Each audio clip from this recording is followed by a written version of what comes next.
This is the original esport racing game. This is iRacing.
The stakes have never been higher. The competition has never been stronger. 42 drivers, 25 rounds. One will be crowned champion.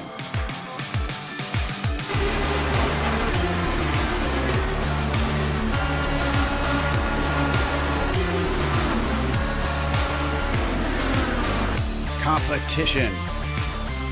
Commitment, excitement. This is Lionheart. You're watching the premier American Open Wheel Series on iRacing. The Lionheart IndyCar Series presented by First Medical Equipment starts now.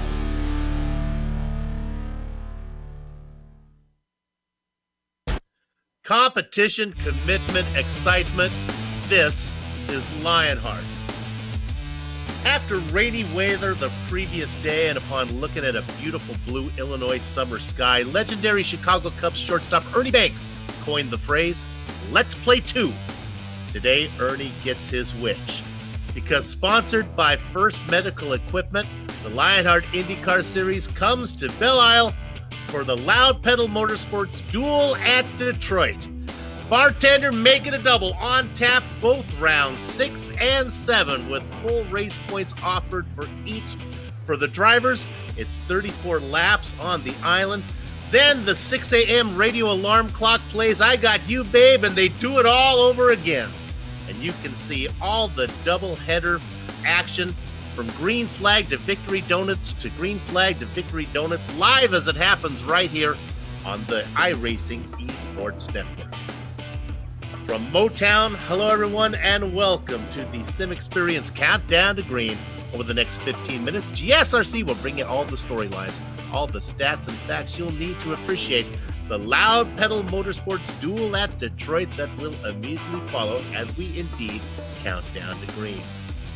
Signed, sealed, and delivered, and yours truly, Bill Soupson, joined way up in the press box to bring you our bird's eye view by former real-world IndyCar driver Richie Hearn. I'm Jed Yaman, has director duties, armed with cameras locked and loaded by Dougie Beard. Richie, Belle Island is a real kidney shaker. Yeah, thank you, Soup. And here we are at Motown in Detroit on the little island called Belle Isle. Some people on the service call this IndyCar's Monaco in the sense that it's very fast, very narrow, very bumpy, and probably the hardest part is that the road is very crowned in a bunch of places, so it's hard to keep those four tires on the ground. I love this place. I've raced here in real life. I had one of my best qualifying laps ever here, but it is tough to pass, and it is punishing, meaning one tiny mistake and you're done. But probably the best way for your viewers to see what this tricky place is like is to jump on board that GSRC lap guide.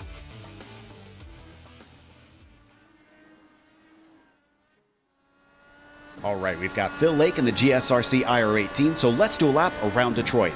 Down through turns 1 and 2, these are very swift with little room for error. Be careful over the hump on the exit of 2 because you can either wash out into the wall or get loose and slide it across into the opposite side. On the run to 3, expect most passes to be made here. But if you think you won't be able to make the turn, it's better to bail out early or else you'll just plow into the tires. After that, you've got a short squirt on the power before 4, which is a little quicker than you'd expect. Then you've immediately got to switch sides for 5. The way this corner narrows up makes it unwise to go too wide here.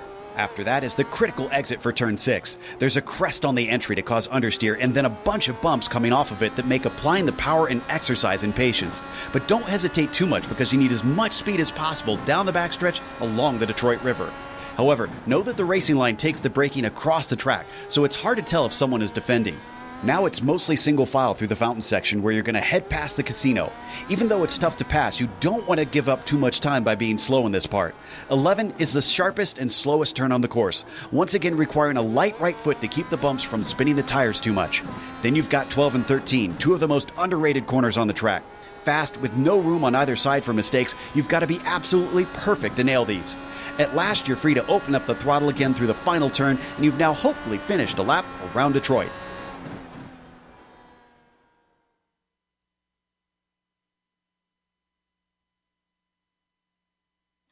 And there we have a lap around Detroit Belle Isle.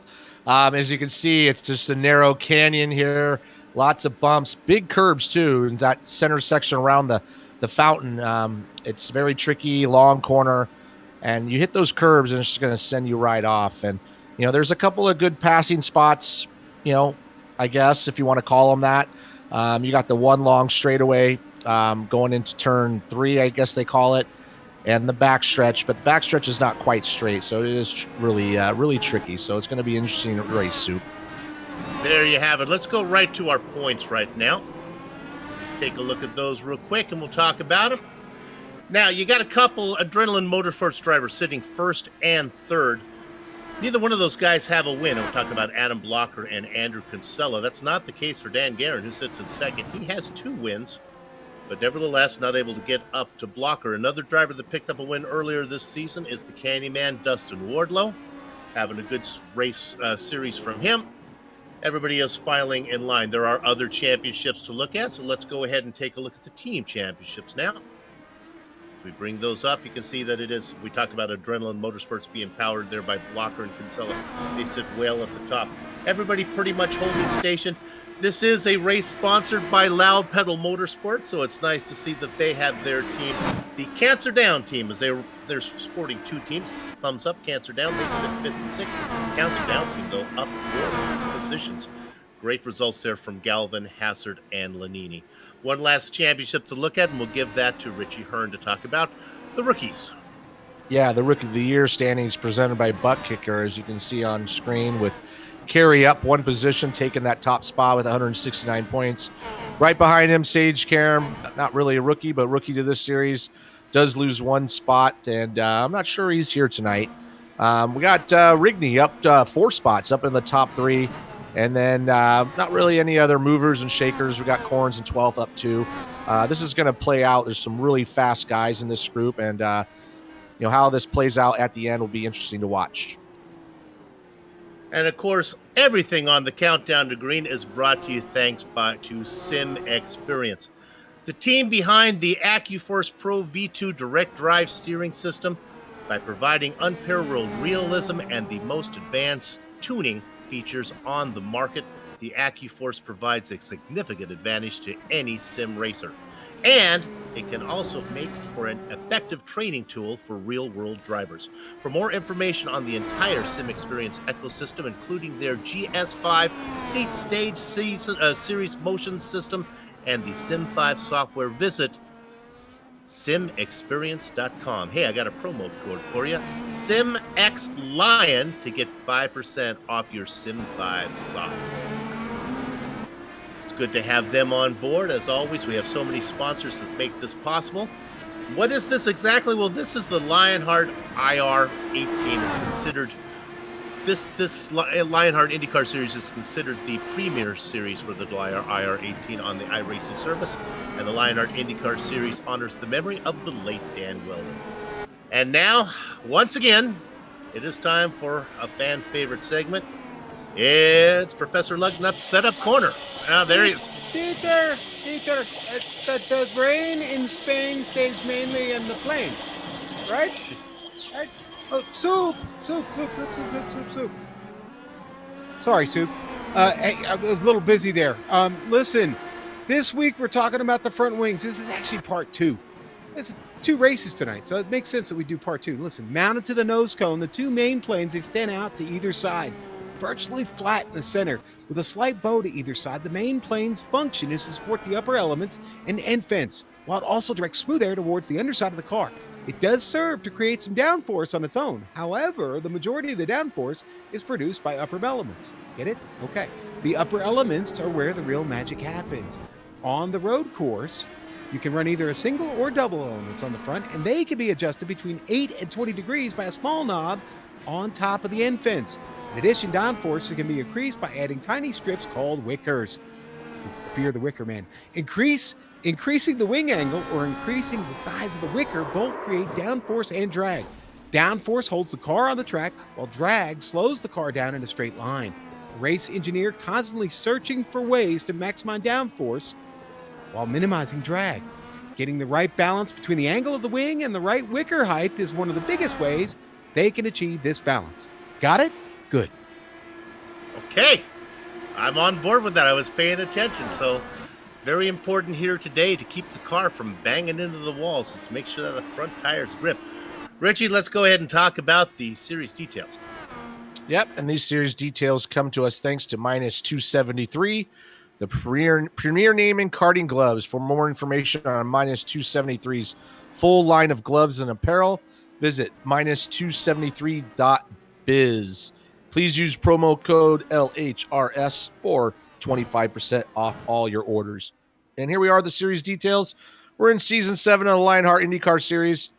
We are working round 6 and 7. Full points available for both out of 24. They do get 3 driver drops for the year, so that'll play in as we get closer. Using the Dallara IR18, the setups are fixed, but they have been adjusted to give a really good drivability, but you can't change anything. And we're also working on cash and prizes totaling $9,652. All right, we've ran through all the business. Now we can turn our attention to the business on the track. Qualifying is underway as we speak. Adam Blocker sitting on the top. Connor Harrington, though, right behind him, just a 10th off. Yeah, these guys are putting in some good laps. Those getting into the 113s is tough to do. I did some practice laps on these guys, and I struggled to get down, I think, even into the 115s with the few laps that I put into there. So these guys are really pushing the envelope, and you can see the walls on the track and no room to make a mistake. So one little mistake and your lap is done. And I think qualifying is going to be super important for these races, as passing will be a premium, and just missing the wrecks are going to be a premium. So there will be qualifying for both rounds, both this first round and then the round number 7 that comes up immediately after this. The grid is not based on the results from the first heat. You talked about Sage Karam not being here. I guess the young man has other things on his mind today, with the actual Indy 500 coming up in just over that be 4 days from now. Congratulations I would to the young say man. that's kind of important. He worked his way. Congratulations, as he earned his way onto the grid. There you can see what's going on. You can see Blocker and Harrington sitting there. Guerin. How about Tyler Groff doing really well? This is sitting in 4th. That's a nice spot from him. Yeah, like I say, I think, if you can qualify in the top 10, you're going to be feeling pretty good, because those guys in the mid to backpack are going to be really susceptible to, kind of a multi-car crash that might block the whole circuit. You're looking there at Stefan Larkamp, the Pennsylvania driver. Sitting well down the order right now in what would be 19th spot, seeing if he can better that. A whole 1.5 seconds behind the leader. And Adam Blocker puts in the fastest lap, 1:13.6. Yeah, 1:13.6, 1:13.8, 1:13.9, very close for those top 3. There's Dan Guerin getting that one out of the way that's early. Not the fast way around. Well, he's sitting in 3rd. He's feeling comfortable where he is.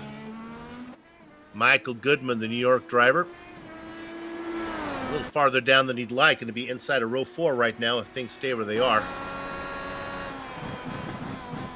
He's about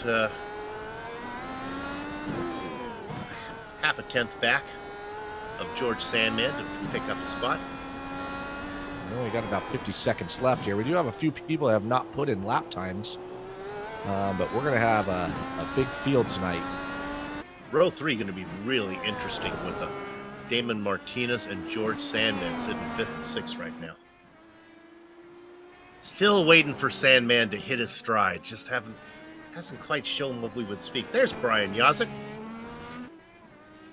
Inside the top 10. Yeah, Sandman had 14.2. He did put in a 13.8 in practice, so he did have some more speed in that. But, 6th place is not going to be too bad. But we did see Damon Martinez in that last race be really aggressive out there. So, like you said, that's going to be pretty interesting on the start. You can see Yazik work his way through what the kind of call that the fountain section there. Is this you go in to the interior of the racetrack. Does not get in his qualifying lap, so I guess that's going to be it. Let's go ahead and get you the grid right now. I'll take the top 10. It is Adam Blocker inside of Connor Harrington. My goodness, that's pretty. Dan Garrett and Tyler Graff sitting there in the second row. We talked about this. Damon Martinez and George Sandman sitting in row 3. Michael Goodman and Dustin Wardlow go 7th and 8th. Row 5 is populated by Brian Yazik and Andrew Havakech Kinsella, a little farther back than he would have thought. Richie? Yep, starting 11th will be Samuel Ryman. Right next to him in 12th will be Brian Carey. Starting 13th, Brian Beard and David Altman in 14th. Justin Weaver, 15th. John Hill, 16th. Stefan Larkamp in 17th. Chris Lanini, 18th. Justin Kirby, 19th. And Bob Mikas in 20th. My goodness, it's like 4th of July here. Look at the spectacular going on with those graphics. Hidden Blackjack, Chris Stouffer is going to be inside of Cousin Dupree. That's Isaiah in the double duck spot. Brandon Lickerman and Brian is not easily being Greenley in the double dozens position. Joe Branch behind him inside of Ron Hacker. George Anzaldo, Big Joe Hazard in 28th. Tony Showen goes 29th. Scotty Johnson is outside of him. 31st to be Joe Flanagan. Next to him will be Scott Bolster. The rest of these gentlemen did not put in a lap time. So we got Bart Workman, 33rd, James Brandt, 34th, Paul Jenkins, 35th, Mike Rigney, 36th, and right on the back row there is Ken Hacker in 37th. We don't quite have a full pace lap all the way around, but we do have onboard cameras for not only this round, we also have them for next round as well. We look at those right now, waiting for the guys to begin to roll. We'll start with Chris Lanini in the Plasma Tracks onboard camera machine. Hey, don't get your dad a tie for Father's Day. Plasma-tracks.com. I'm telling you, check it out. Next driver we're going to look at is going to be Scott Bolster. He's in the Butt Kicker onboard camera, bring more realism and immersion to your sessions. Thebuttkicker.com. And finally, our final onboard camera is going to be Brian Yazik in the Loud Pedal Motorsports, sporting a pair of teams for Season 7, Loud Pedal Motorsports, thumbs up and cancer down. There you have it. And now, it is time to go racing. The pace car pulls in. Competition, commitment, excitement. This is Lionheart. Adam Blocker leads them down into the first corner. Yeah, it's a really tricky section as they go over that hump with cold tires. We got some wreck already in the back there. Justin Wardlow getting over that hill and catching that inside wall. No yellows here. He didn't catch anybody. It was all the Candyman all by himself.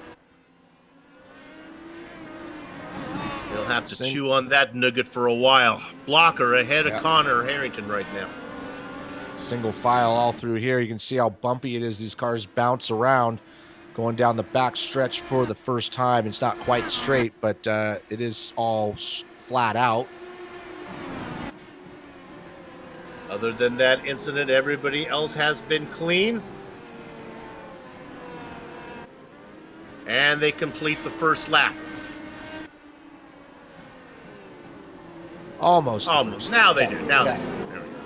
Coming around that fountain section, which I talked about earlier, is really tricky. This section they're coming to right here, it's probably one of my favorite parts. It's really fast, just left or right, and you get right up next to the wall. Now they're coming across the start-finish line.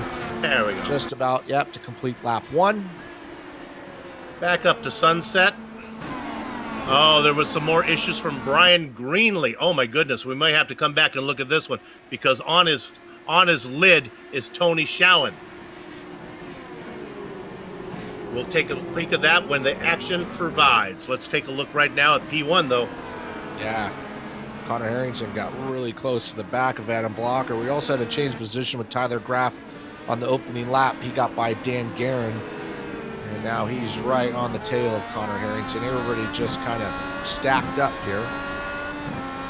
Oh, that my technical gremlins are behind me now. I can full attention back out onto the track. Blocker, Harrington, Graff, Guerin, and Sandman, your top 5. Drivers he got by Damon Martinez at the start as well. Other drivers that have had an issue, Paul Jenkins also bounced it off the wall on the first lap. So, my goodness. All right, we're going to go back and take a look at the very first incident. This happened very early on. Yeah, as they come over this hill, and it just gets light, and the tires are cold, and that happens really easily. So I can understand how that happened. Good news is the Candyman didn't hit anybody on that one.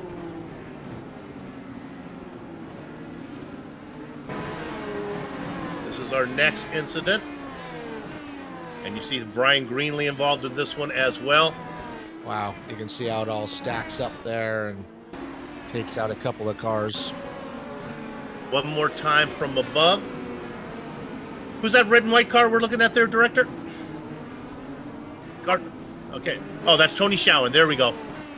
He's the guy who goes over and there's Schowen on his lid. Now we come back live. Yeah, we got a pass here, Michael Goodman, and getting around Brian Yazzik getting around Michael Goodman. Big one from Dan Guerin, and Kinsella gets into him.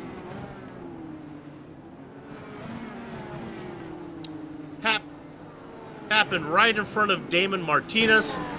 Dan Guerin, actually right in front of George Sandman. Sandman gets by him underneath. Martinez gets by him from going behind. And Kinsella tried to get by him by going through him. Yeah, if you watch the replay closely, you'll see him clip the curb right there and just kind of loses control. And unfortunately, he's in a spot, gets hit, and he's able to back up, get going again, but he's got some damage on that rear wing. So the drivers that sit second and third in the points, Guerin and, I'm sorry, Kinsella's not up there, is he? That was from seasons long ago. Kinsella trying to make his way back up. And I think Andrew Kinsella had some problem. He's struggling to get back to the pit lane. His car is not driving straight, so his race is going to be over with. Doubted myself. Indeed it is. Guerin and Kinsella sitting second and third in the points. Come on, Sue. I know what you're talking about. Guerin has spun out again.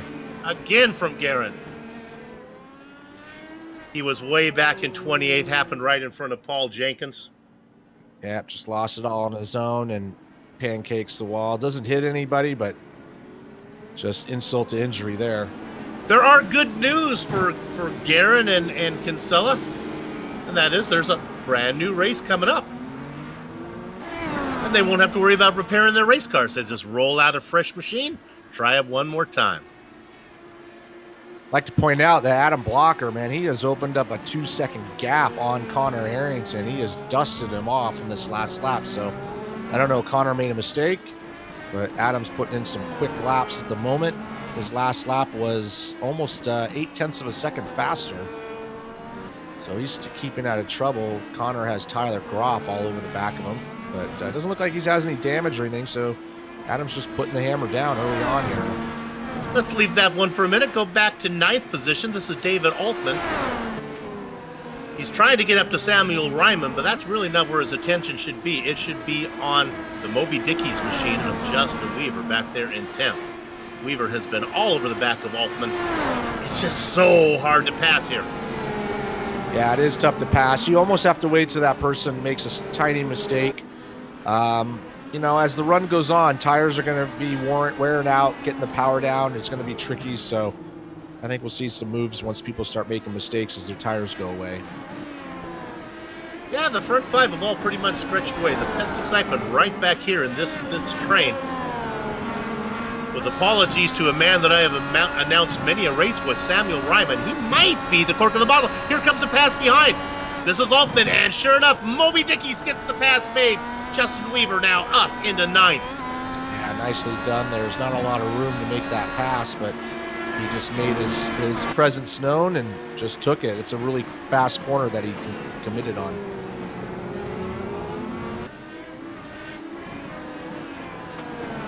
That pass out of the way, I can report that Dan Guerin still has his car out there. He is way off pace.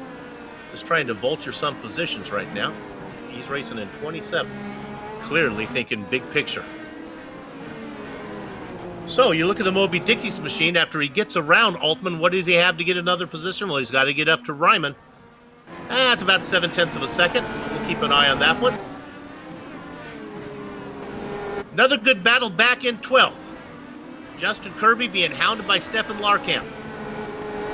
They work their way into the Bowden section. While that happened, poor Bob Mike has just had a spin. He damaged his car a little bit. No need to go there as we continue to ride on board. Adam Blocker continuing to pull ahead. He's now 3.2 seconds up on Connor Harrington, so he's just got his head down, doing his duty. He's going to get some lap traffic at some point, so that might play a part, obviously, when they pit and everything like that. But he's doing a great job just keeping that car clean.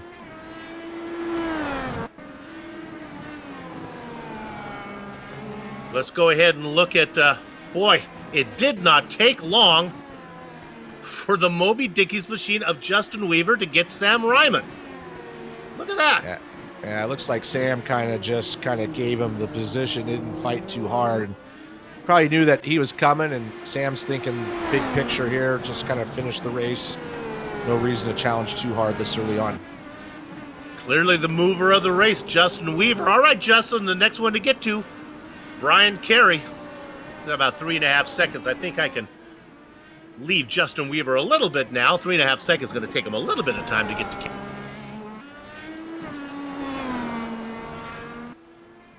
And Dan Guerin has gone a lap down. So he was first car lap down. So tough first race for him. Want to know where your fellow driver is, where your favorite driver is? We'll just look over there in our tower now. Top 15 shown for you, and then the bottom scroll.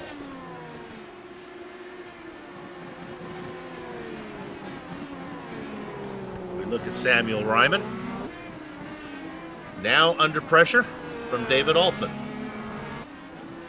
Both Ryman and Altman were passed by Weaver, who was on his way up to greener pastures. Ryman up 2 spots, started in 11th. Altman up 4 spots, started in 14th. Well done. Pretty quiet up front. Everybody's out kind of doing their thing, separated out. Connor Harrington's been able to pull a little bit of a gap on Tyler Groff. So, let's go to 12th.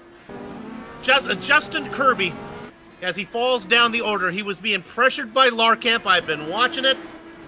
Stefan put his nose in there, kind of bothered Kirby a little bit, and the next thing you know, Kirby was nosing it into the wall. Check it out. Kirby in front, Larkamp trailing. Yeah, it's a really tough place to make that pass. As that tightens up really quickly there.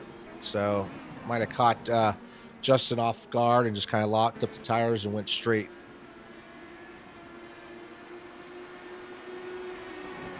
All right, we go back and look at 7th position. I told Justin Weaver it's going to take a while for him to make up the 3.5 seconds. He's not listening to me, as now he's on the back of Brian Carey. I tell you right now, Moby Dickies machine doing some serious swimming. Yeah, really struggling out there. Go ahead. I was saying, all this going on behind Adam Blocker is having no problem at all. Up by about 4.5 seconds on the lead. Well, you can see it right there on the tower. Oh, my goodness. The guy in the technical department here at GSRC have made my life so much easier now. Give a shout out to Brian Yazik, done a good job, 9th to 6th. He's got a huge gap to 7th spot Brian Carey. He's got 8 seconds. So those top 6 cars have all kind of pulled away, and everybody's just minding their P's and Q's at the moment. Justin Weaver closing in on the back of Brian Carey, so he's been on a charge here. He must have been pretty disappointed with that qualifying because he's moved up from 15th to 8th so far.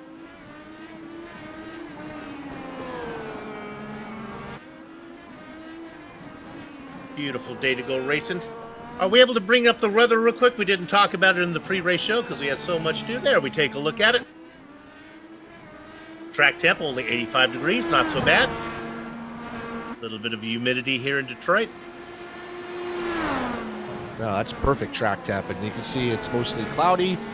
So once in a while we get those cloud covers coming over. They'll cool that track even more, and that's what these cars like, is those cool conditions. Talk about it. We'll go check in on 13th position as they race beneath the cloud right now. John Hill up 3 spots to race in this Baker's Dozen spot, but the real mover is Chris Stouffer. Yeah, Chris Stouffer up from 21st to 14th, and he is trying to take over that 13th spot from John Hill. So John's got his hands full trying to hold him off. They also right behind him, Chris Ladini's starting to creep up onto that pack as well. We've been jumping it around for a while, so let's stay here and watch a little racing as we watch the number 7, see what he can do with the number 84.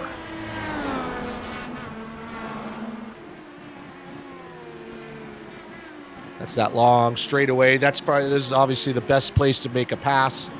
You can get a pretty good run there and a pretty straightforward braking zone as well. But everywhere else, you got to kind of force the issue. Stouffer sitting 18th in the points this season. Probably not having the best run he would like. Uh-oh. Ryman with an issue.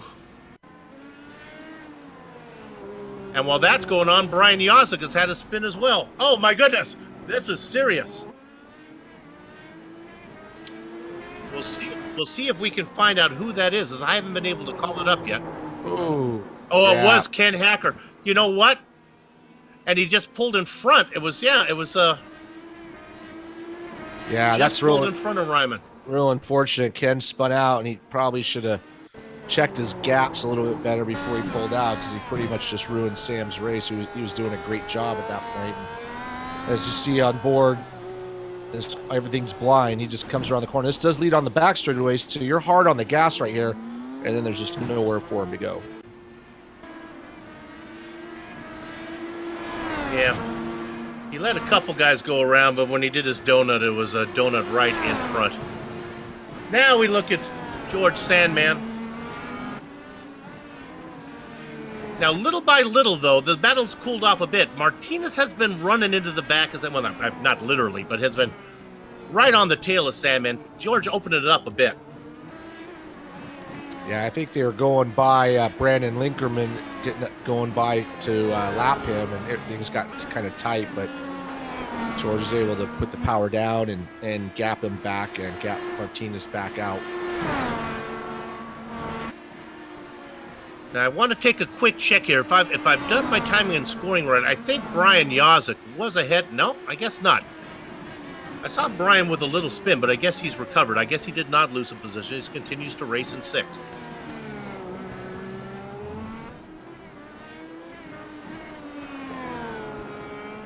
Justin Weaver. Blocker, Harrington, Graff, go ahead.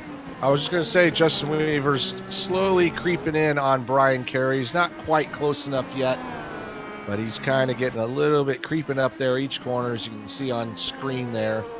So he's going to make a move soon, but he's not quite close enough. But that's probably the closest battle we have right now in that top 10. Weaver really putting on the show. That's what I said earlier, and the next thing I know, he's going past Sam Ryman before I could even call it. Justin Weaver having a good run. Qualified poorly in 15th.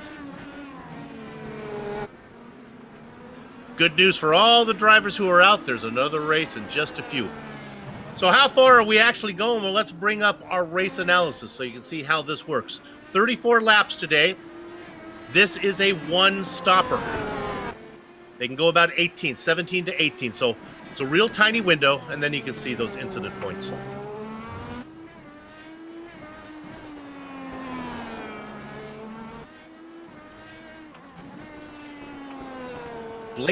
Blinking away is Kerry. We're hoping that he comes back. Kerry was racing in 7th. He's still gone. He hit the wall, too. He hit the wall coming onto the front straightaway. And yeah, I doubt it. We might not be able to look at it. But he just pancaked the wall, and he's now in the pit lane. There he is, and for me, he blinks away. Now, he's the lead car with Weaver right behind him. He blinks away, and Richie was able to see him pancake the wall. So, yes, I think that's a hard... There he is. Right as he comes out of here, he's going to get wide, and he just pancakes the wall, and then that just destroys the right side of the car. That's iRacing's form of a mechanical issue. So everyone picks up another spot. Weaver now moves up into 7th.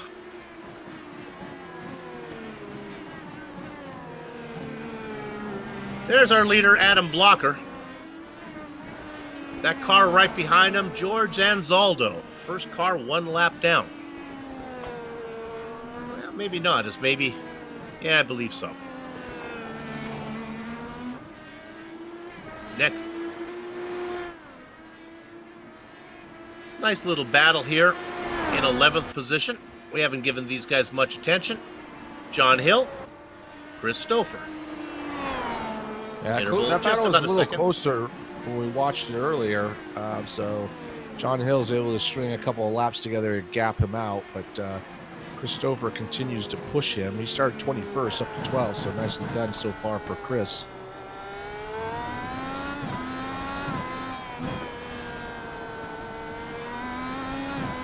And you see on board here, as they go through this area, it's super narrow, and that curve on the left there, I mean, if you hit it a little bit, you're right to the outside wall, and then they go over this corner right here. There's a drainage grate right there on the inside line, so when you go over it, that right front tire just kind of hangs in the air. I'm just working on 3 tires for a moment.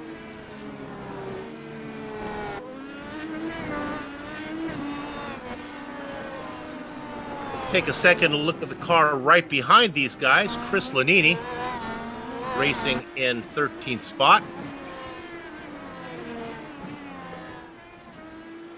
And then about another 6 seconds too far back to even see is Bob Mikas in the Von Hansen's Meat Machine. Since 1983, Von Hansen's has delivered personalized full service in a friendly, old-fashioned meat market environment. They offer a large and ever-expanding selection of meat products and menu ideas ranging from the casual gathering to the social occasions. For more information, please visit vonhansens.com. While I was reading that plug, I heard a crash somewhere, and I believe it was Joe Branch. He bounced it off the inside curve and then bounced it over into the outside.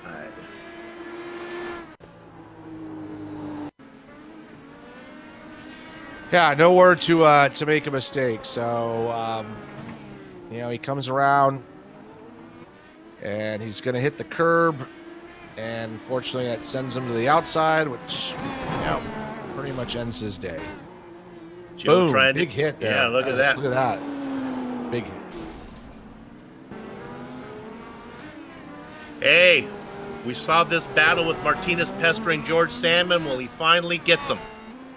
Martinez now up into 4th. We'll take a look at it. Right on board with the drone cam. Now they come at you. That's Martinez in the blue car. Sandman ahead in the white car. Yep. Oh, and the lap traffic played a factor, and that opened the door. Yeah.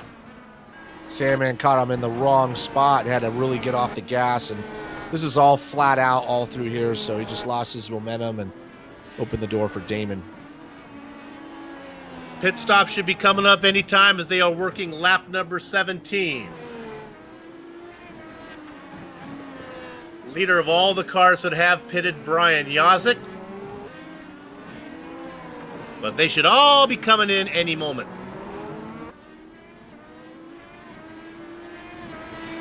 Chris Lanini loops it around right in front of Brian Yazik, the leader of the cars who've pitted. Yazik goes around him. You know what? When Lanini, stay on this. When Lanini comes out, stay on this a minute. This is Bob Mikas that he kind of forces into the wall. Stay on here for a minute. He starts to go forward. Oh, and Mikas has already gone by. But unfortunately scared Bobby into the wall.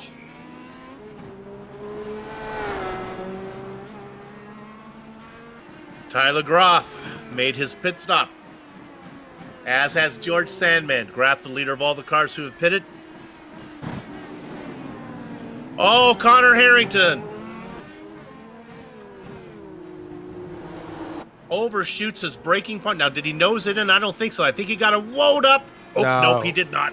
He nosed it in. He got some damage on that left front wing, and he hasn't made his pit stop yet, so this could work out just fine. If he comes in, they can change that front wing. It just takes a little longer, but he's going to be able to continue Unfortunately, on his way to pit lane with no downforce up front, he should have listened to Professor Lugnut. He would have known he didn't have any downforce. Connor Harrington smashed it in the wall again. His day is done. Yeah, he did. He just, just came in a little hot. And right now, Adam Blocker's in the pits and exiting. This is a word to the wise to the drivers. Forget about qualifying. Just throw away qualifying. Listen to Professor Lugnut's setup corner. It'll help you long run. And Adam Blocker comes in and out. No problem staying out in front. He's now got 14-second gap to second place, who is Damon Martinez. He has not pitted yet, I believe, right? He has not pitted? Everybody is in. Everybody's in. He has pitted. Okay, so Damon Martinez is now, in second place. Yep. Nice job to him. Oh, he's in third place.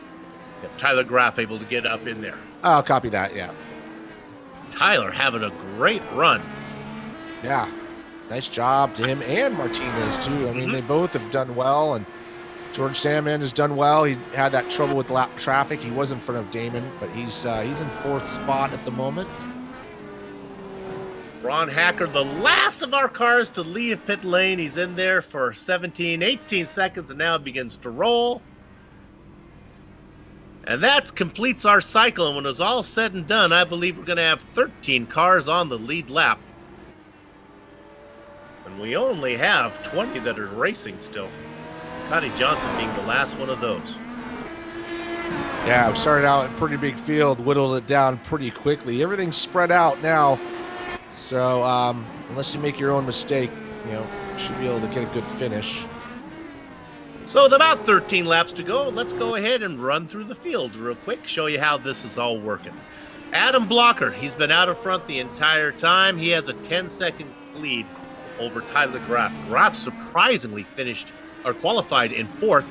And right now, let's stay on Tyler here for a minute. He has to negotiate some lap traffic. That's James Brandt to get around, and then Big Joe Hassard. He makes quick work of Brandt. And Big Joe will get out of the way for him. Let's assume that goes okay. Graff sitting in second. He can't lollygag too much because the guy right behind him, Damon Martinez. Martinez gets around Brandt as well. Uh-oh. And that was Big Joe trying to get out of the way of Graff. He ends up in the tires, but everything's okay. Back in fourth position, George Sandman. George losing ground to Martinez. Good news is he has about 7-second cushion on Brian Yazik. This is the last one. Outtake Richie as Brian qualified in ninth, up 4 spots, racing in fifth. Got to be careful though, because the guy that we've been talking about is on the march. Driver in sixth, Richie. Yeah, Justin Weaver's done a great job. Started 15th all the way up to 6th. He's made some of those passes on merit. Obviously, some people have had mistakes, but he's doing a great job. David Altman as well started outside the top 10 and 14th up to 7th. Brian Beard doing a good job. Some of this just stay out of the way, and just do your thing. He's in line for a top 8 finish as he's run 8th. Stefan Larkamp doing a good job as well. 7th. All these guys started way back in the field, but have moved up into the top 10. And then we got John Hill running that sim pit car and started 16th, running the top 10 as well, 10th place. All these guys doing a nice job, staying clean. This is not an easy track, so just because you're running by yourself doesn't mean you're not working hard. I'm going to take you one last car, go to 11th. I believe this is the last car on the lead lap, Christopher. Nice hard charger for him, up 10 positions. But he can't slow down too much because it won't be long until he's lapped here. As Adam Blocker's got about maybe 15 seconds before he gets there. 11 cars on the lead lap. 20 still racing. Yeah, Adam Blocker's 10 seconds up on Tyler Graff, but we do have a potential battle brewing here as Tyler Graff is in second, but Damon Martinez is right on his heels. He's less than a second behind, and not that far behind. I mean, it does say 3 seconds, but George Sandman's in the hunt for that final podium position if these guys mess up somewhere. Well, this will be fun as they have lap traffic coming up. Look at Ron Hacker get out of the way, letting the guys go by. Bob Mikas racing at 12th. They're coming up on you next. That's an actual battle for position there between Mikas and Hacker. Yeah, and they're both those drivers one lap down. I was going to say they're catching up to them in a really tough spot. There's really nowhere for these guys to kind of get out of the way without giving up too much. And he does get out of the way for Groff there, but they're racing their own race as well, so they have just as much right to the track as everybody else. He lets Groff by. Now it's Martinez's turn. Said, "Can I please come by through?" Yes, you can. So that's settled down. So how does that play out for? What does that mean for Mikas? Well, Mikas still has about a 1.5 lead over Hacker for 12th.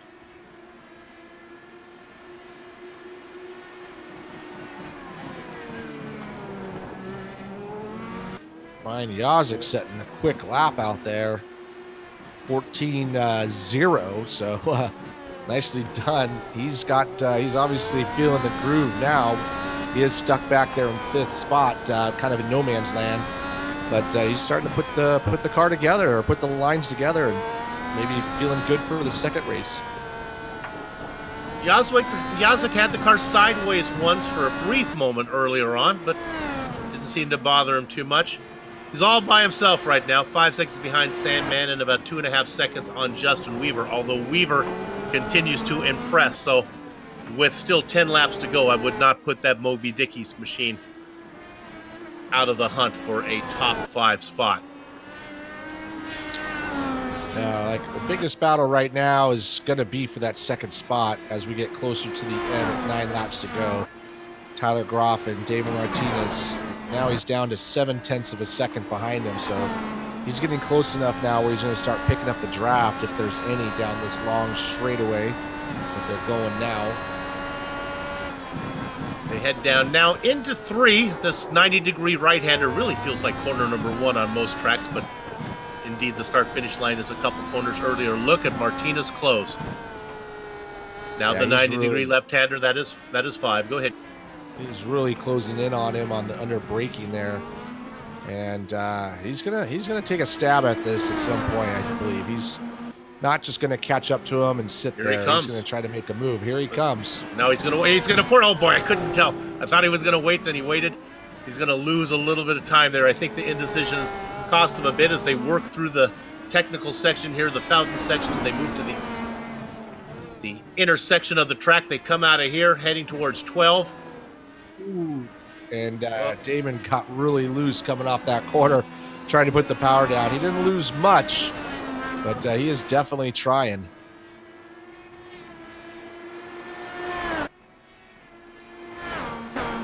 Adam Blocker turns in the fast lap, saving it to the latter part of the race. Yeah, he must have heard us talking about Brian Yazik, and he decided, I'm going to do that one better.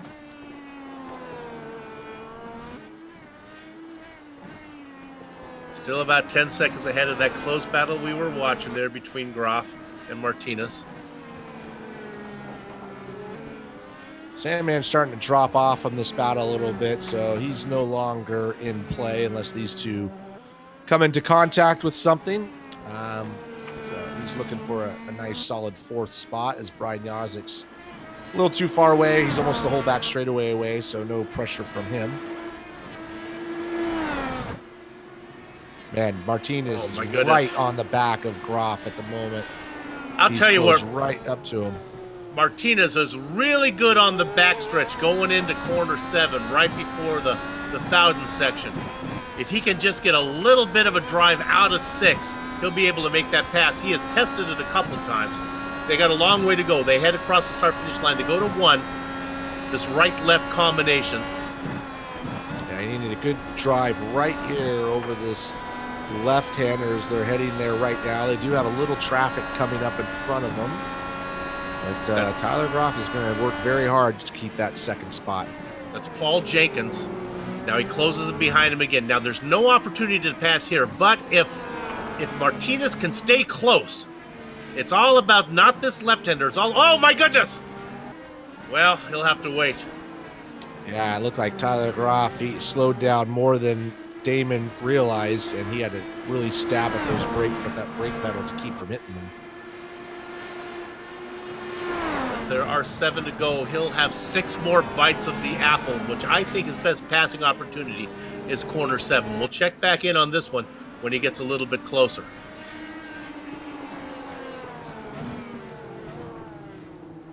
Brian Yazik has nothing to worry about from Justin Weaver as Yazik picked up the pace.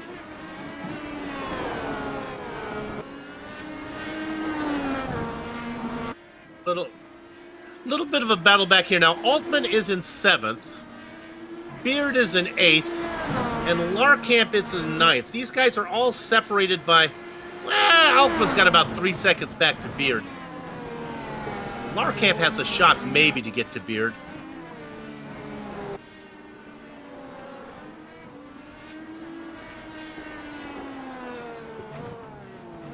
Those drivers racing on the lead lap. Go ahead. I was just going to say, give a shout out to Dan Guerin for sticking in with it. He's 2 laps down, but he's going to be 18th at the moment. So he's, it's all about the championship. So you can't give up sometimes. That might make the difference. Let's take a look at Dan Guerin. He is our profile driver. When we bring that up, one thing that is of interest is to know the percentage. Notice the percentage between top 5s and top 10s. That's something I use as a commentator to get a feel for what a driver is like. If you see where top 5s and top 10s are close together like that, you realize that the guy is quick. And if he doesn't get himself a top 5, usually he's had issues. Look at that there. 26 poles, 14 wins. Oh no. The curse of the spotlight. Very nice, though. He did a nice job. He didn't hit anything. Yeah, fortunately, he was in no man's land there, so he's probably going to hold on to that 18th spot.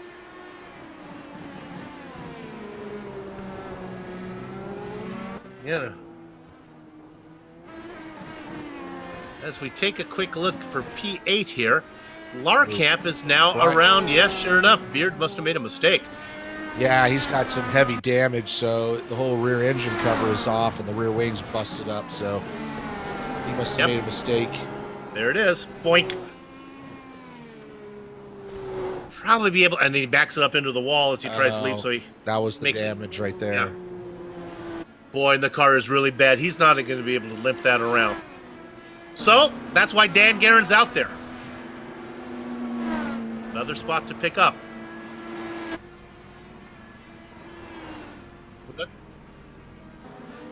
The battle for second is not really heating up, so let's look at the 12th place battle. This is Micus and Brandt.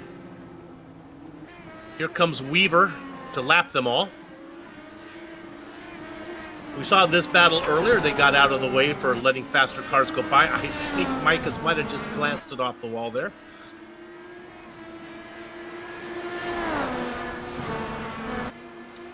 We look at Altman now with an issue.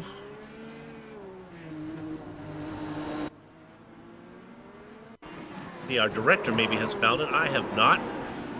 Well, there you go.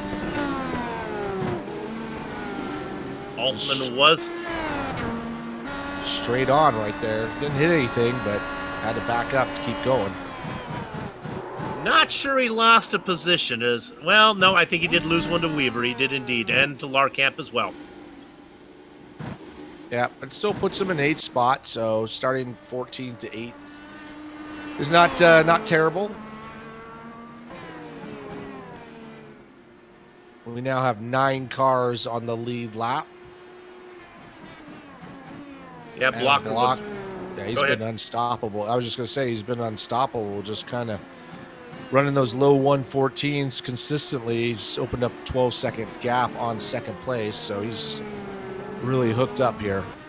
Blocker. That battle for second has faded as Tyler Graff. I don't know if Damon made a mistake or he's used up his tires, but Tyler's now opened up about 2.5-second gap on him. John Hill and Christopher each a lap down. Martinez had a bad lap last time around. Yeah, he was over a second, almost a second and a half slower than Tyler on that last lap. So now there are 8 cars on the lead lap. The last one being David Altman that we just saw have an issue. I think he's going to be able to hang on. I don't know if Blocker's going to be able to get to him with only 3 laps to go. Well, if you're a driver that had issues, you feel good, you get another shot at it. But you can't feel too good about what Adam Blocker is able to do. He looks really strong. Very impressive run from Tyler Graff. Yeah, Adam Blocker has been strong, and some of his big competitors in the points have struggled, including Dan Guerin, who was second in the points, I believe. So he's going to take a little bit of a hit here. But he did struggle or carry on. He's sitting in 17th at the moment. My gut tells me that when they do qualifying for the second race, Justin Weaver is not going to be in 5th. That car looked really good. He climbs up 9 positions. Many of them passes made on the tarmac. Yeah, his best lap has been a 1:14.5, and that's only a half a second off of what Adam's done. So he has a fast car. So he obviously made some mistakes in qualifying. He's had to earn his way back up there. Another fast car is Brian Yazik, who qualified 9th. He had a 1:14 flat. That's right there next to what Blocker can do.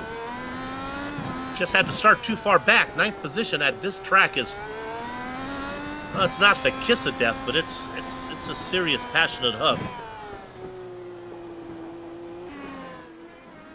Final lap here. Blocker already through 1, 2, and 3, heading into 4 and 5. He has no lap track in front of him. It really has been the Adam Blocker show. Your points leader going to pick up some more. Increase the gap to the rest of the field. Coming down into 7th. No real battles on the track anywhere. Everyone just running out the string right now. Through the Fountain sections, we ride on board with Blocker.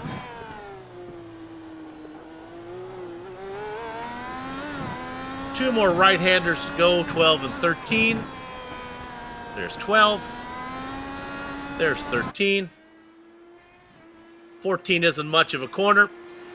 The flag man picks up the gingham flag, starts waving it. Round number 7 of the Lionheart IndyCar Series goes to Adam Blocker. Tyler Graff will get second. And here he comes. Right behind him, Damon Martinez.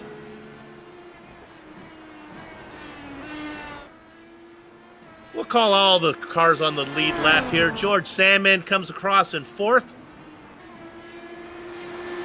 Brian Yazik is going to get that 5th spot. Justin Weaver up 9 positions for 6th. 3 cars back in the Fountain section right now. Stephen Larkamp Actually, 2. David Altman, the last 2 cars on your lead lap.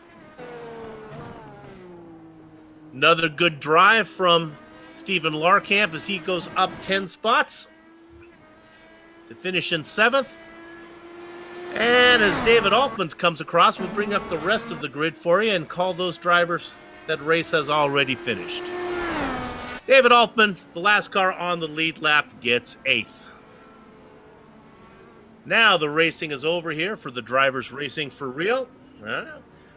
Now you have John Hill and Chris Stouffer down in 9th and 10th. And then, Richie, let's talk about the next set of 10.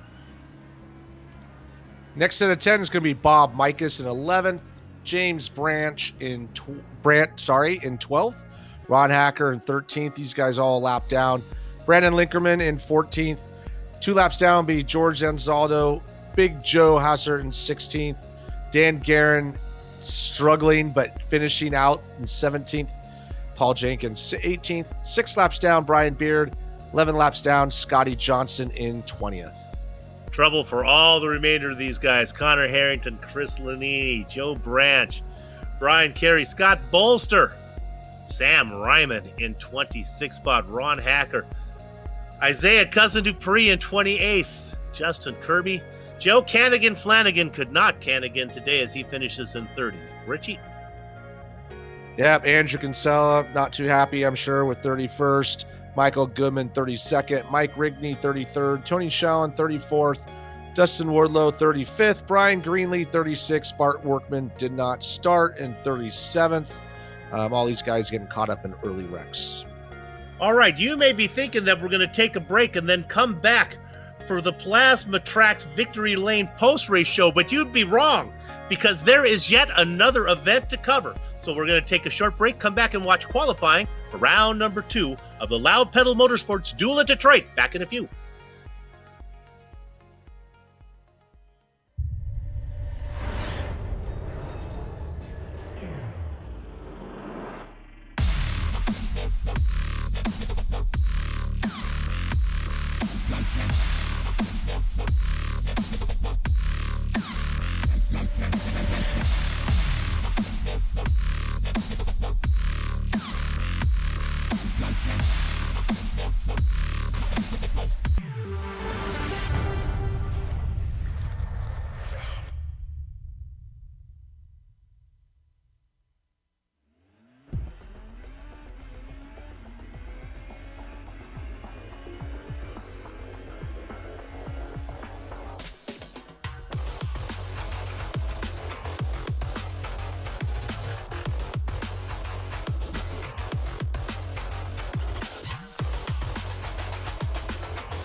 The Sim Pit is an entertainment channel dedicated to the world of simulated motorsports. The Sim Pit is a leader in providing the sim racing community with news, reviews, interviews, DIY pieces, and instructional videos to make sim racing a better experience for all. Check us out at thesimpit.com or go to YouTube and just search for The Sim Pit.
Competition, commitment, excitement. This is Lionheart.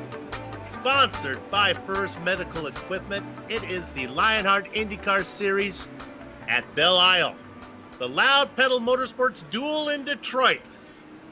Round number 6. The results are done, and now we go on to the second part of our doubleheader, round number 7. The drivers are warming up right now. Qualifying will start in just 60 seconds.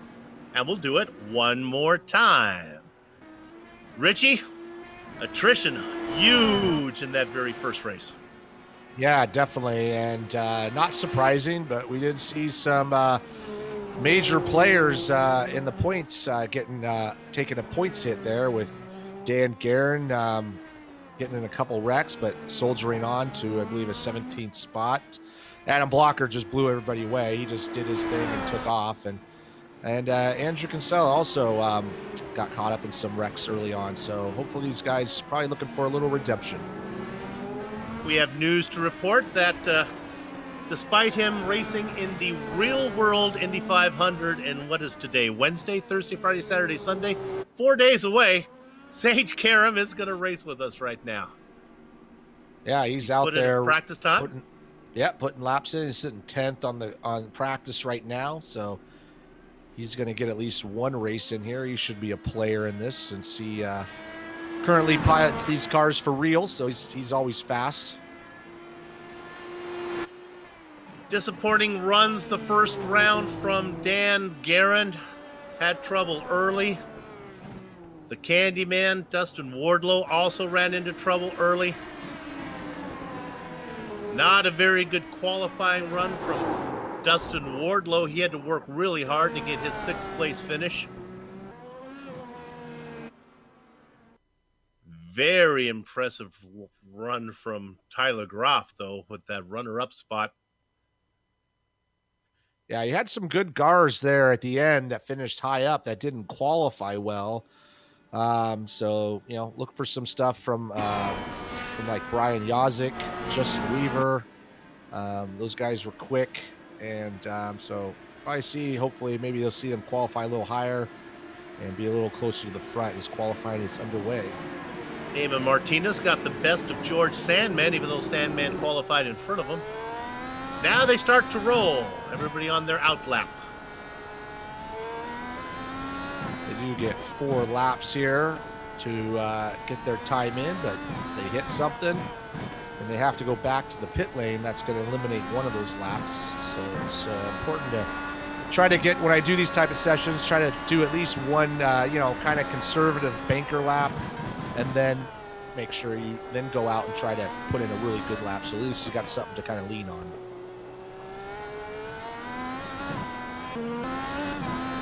Brian Yazik out in front.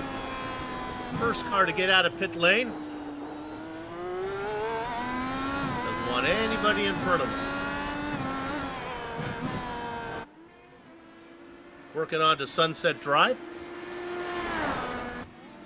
And of course it is lone qualifying, so it really doesn't matter. Yeah, no, they're all on the track by themselves, so all the condition is the same for everybody. No traffic to worry about. Well, we can simply say Brian Yazik was the most excited to start his qualifying, as he's going to be able to post. He'll be on the pole. I can tell you that much, as you'll see it come up. Yeah, It's always looking for attention that way. Yeah, the provisional pole sitter. Put in the time, yeah.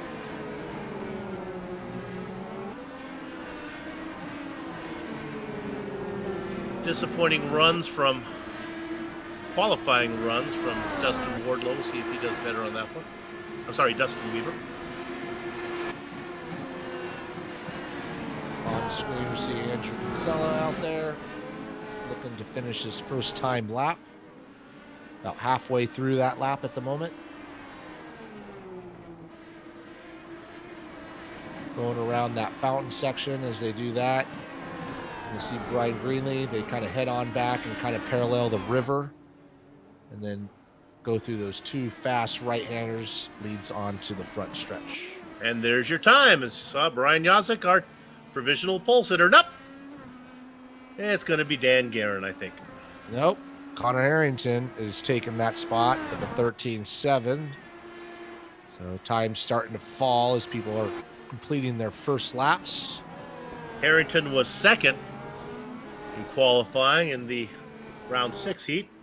George Sandman up into second.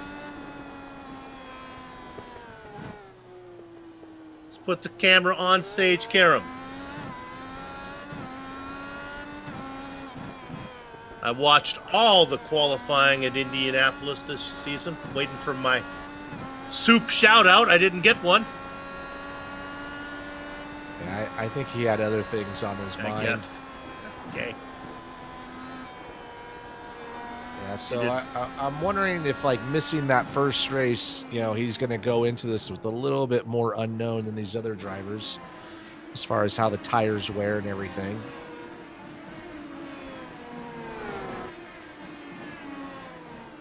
Connor Harrington still sitting up top there with George Salmon in second. Oop, Damon Martinez. Ooh, Tyler Graff now up to second. Martinez in third, pushing Sandman down to fourth. Sage Karam has put in 14.3, put him in his sixth so far. All you Adam Blocker fans, he's out on the track. Yet to put in a time.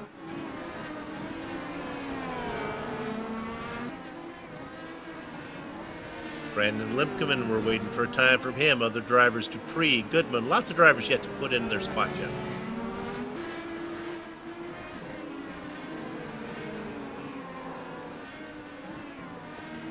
Dustin Wardlow about ready to put in a time, coming across the line. And maybe that was his warm-up. There we go. Wardlow finds himself in 14th. Been watching a little bit of Connor Harrington on his second lap here. He's been sliding the car around. I think he clipped the wall a little bit, so I don't think this lap is going to really matter. Looks like he's slowing down to try to take a flyer on this next one. Interesting to see the similar names that we saw up there. There's Adam Blocker. Hello. Yeah, Adam Blocker is at 13.6.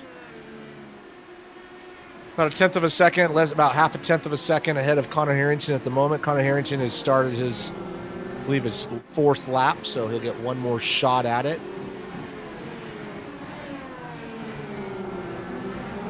See on screen, Connor.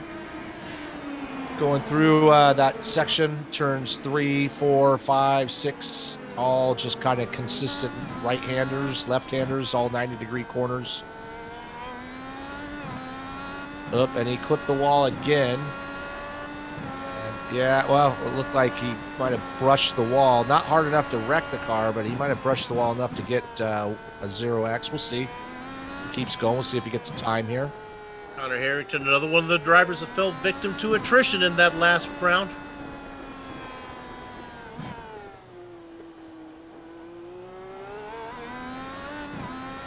Dan Guerin has done a good job putting himself up into third, knocking Martinez down to fourth. Tyler Craft, George Salmon is all the way down to seventh at the moment. Paul Jenkins And- has spun the car trying to put in a time. Go ahead, Richie. I was going to say, and Connor Harrington comes across. He did get that lap time, but it does not improve his spot.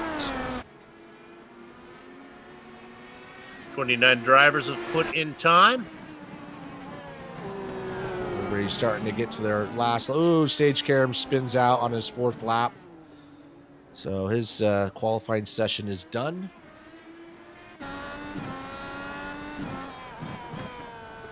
We look at Tyler Graff. Yeah, he's actually got one more lap too, I think. This is lap 3, so he's going to get one more shot at it. Dan Guerin posts the time kind of late. Squirts up into third spot. So Tyler Graff starting his last lap. Must have clipped the wall or something, so he didn't get a lap time on that lap, on that third one, but this is his final lap.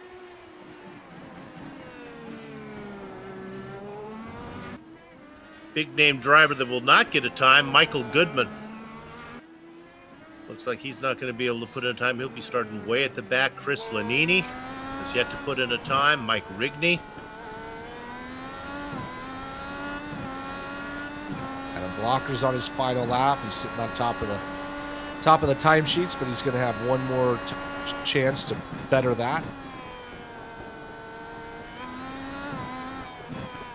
I think out of all the guys up front, I think only Tyler Groff and Adam have laps left.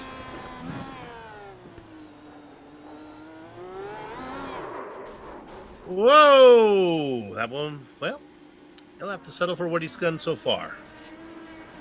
It's the Loud Pedal Motorsports Duel at Detroit. And Tyler Graff does not improve.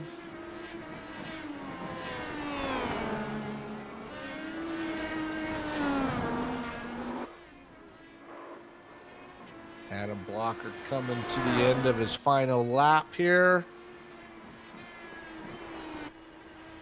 And it looks like he must have bumped the wall or something because that time did not register. 1:13.6 is what he was able to put in.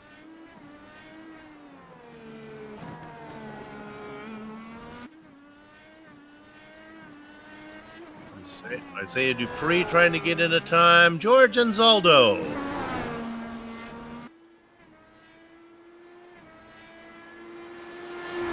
Yeah, George needs a little bit of help here.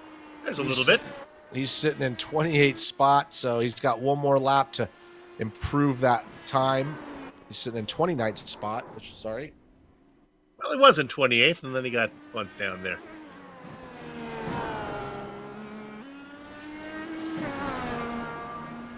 Isaiah Dupree trying to come across with the line. What's the time? Not going to get anything. Going to remain in 21st position. Oh, looks like time expired. That'll do it. So for the second time tonight, let's go to the grid. Well, this looks familiar. These were the same two drivers who sat on the front row last time, Adam Blocker and Connor Harrington. Row 2 is Dan Guerin and Justin Weaver. Damon Martinez and Tyler Graff go 5th and 6th. Brian Carey is going to be inside of George Sandman. That 5th row, Sage Karam and Stefan Larkamp. Richie? Yep, starting in 11th, this is going to be David Altman. Right next to him, Dustin Wardlow in 12th. Brian Yazik, 13th. Probably looking for a little bit more than that, considering how fast he was in the race. Right next to him, Samuel Ryman, hoping for a little better luck. Andrew Kinsella, surprisingly, down into 15th spot. Brian Beard, 16th. Justin Kirby, 17th. John Hill, 18th. Christopher, 19th. And Bob Mikas in 20th. Hidden Blackjack. It's Isaiah Dupree, Bart Workman in the double duck spot. Ron Hacker and Paul Jenkins go 23rd and 24th. Joe Branch and Brian It's Not Easy Being Greenlee in the 26th position. Brandon Lincoln and Scotty Johnson fill up the next row. 29th and 30th, George Anzaldo and Scott Polster. Richie? 31st is going to be Big Joe Hassert. 32nd, Michael Goodman. None of these gentlemen put in a time. 33rd, Tony Schoen. James Branch, 34th. Chris Lanini, 35th. Mike Rigney, 36th. Ken Hacker, 37th. And David Cordy, although I don't think he's racing, is in 38th. And there is your entire grid. They line up. They do have new onboard cameras for us for this set. Oh, we'll be showing you those in just a minute. Brian, it's not easy being Greenlee in the Loud Pedal Motorsports car, sporting a pair of teams this season. Thumbs up and cancer down. Bob Mikas has the Sam Maxwell Customs onboard camera. Custom steering wheels for the serious sim racer enthusiast. Check him out at sammaxwellcustoms.com. And then it is Dandy Dan Guerin in the number 8, the Sim Experience onboard camera. For more information on the entire Sim Experience products, go to simexperience.com. With all that business out of the way, it's time to go racing.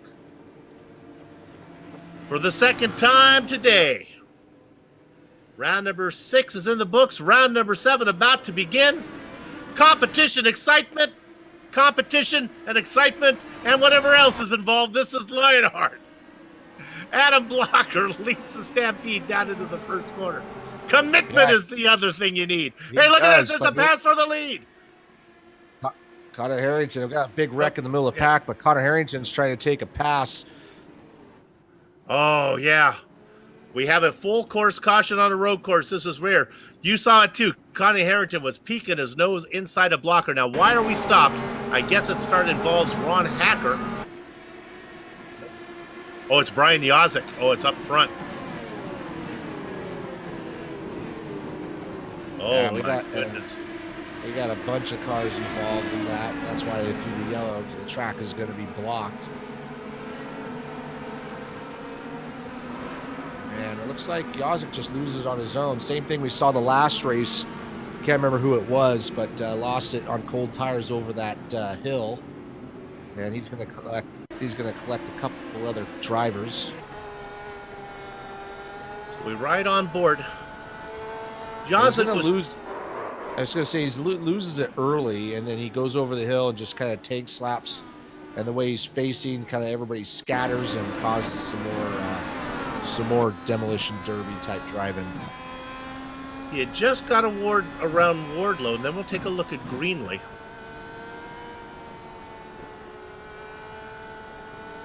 Justin Kirby involved in this one as he tried to go around. Greenlee got into him. And that's what Bob Mike is involved in it as well.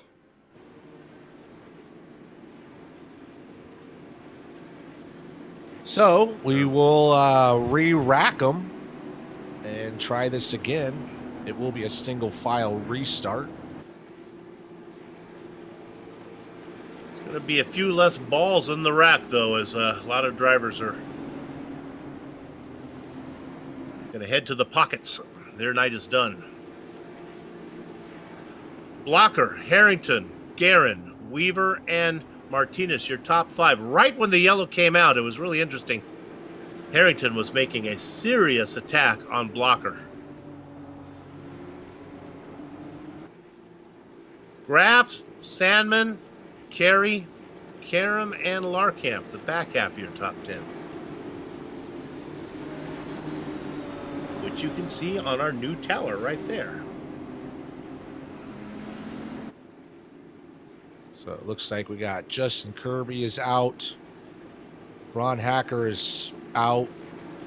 Brian Greenlee is out. Brian Yazik is driving around with no front wing and no shock cover, so he's not out, but he's going to try to get back and get some fixing done on that car.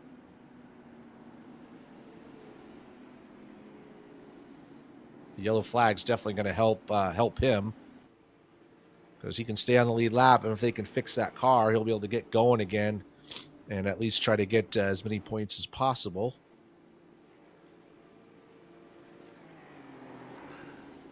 The lights are on the pace car, so unless they can do something special, I think we're going to be going around one more time. Look for any movers that might have happened here. Everyone's pretty much where they started. Couple positions for Brian Beard. 6 spots for Joe Branch. Likewise for Brandon Limkeman, up 6.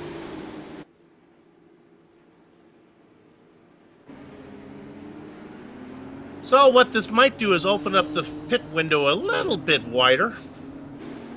It was going to be right around lap 17 or 18. I might be able to extend it maybe to lap 19 now if they care to. Now we see who suffered some damage. Kinsella, Big Joe coming in. Kinsella maybe didn't pick up damage. Maybe he's just going to come in and, I guess, top off, go a little bit farther. Yeah, it's interesting because track position is obviously everything here. So I don't think he's going to have to pit again. Imagine why, yeah. So I don't know if he can his next pit stop.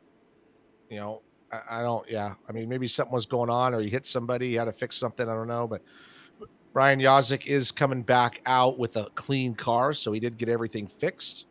So he's going to be back in the game, although he's going to be in the back right now, sitting in 33rd spot. Drivers who did come in: Christopher, Big Joe Hazard, Andrew Kinsella, Isaiah Dupree, Brian Yazik, and Bob Mikas.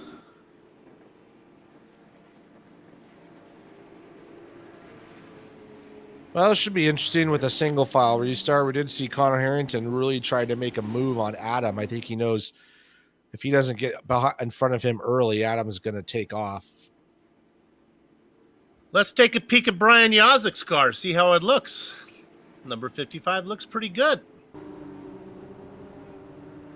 Looks like all the parts are there for the HPP simulation logos. Certainly looks better than it did before he came in for a pit stop.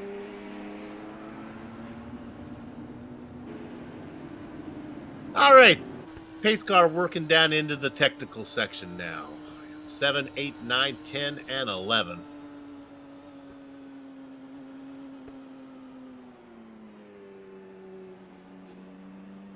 All right, let's try to get a clean start and get this thing moving.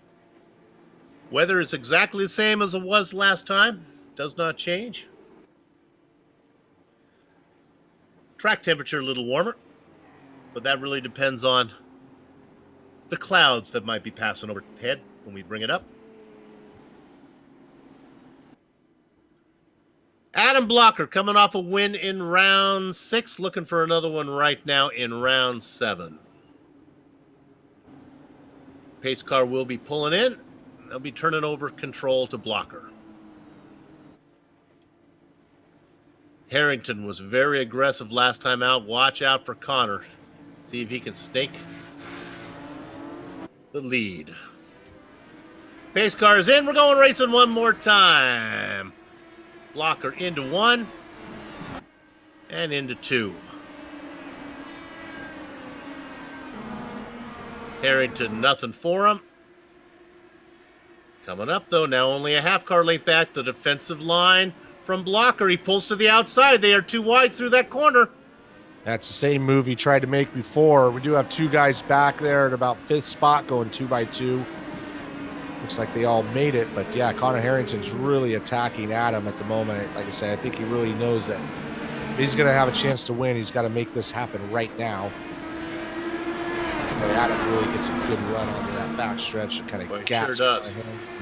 That's going to leave Connor Harrington open to Dan Guerin making a move. And right behind them, Justin Weaver and Damon Martinez all stacking up for that second position.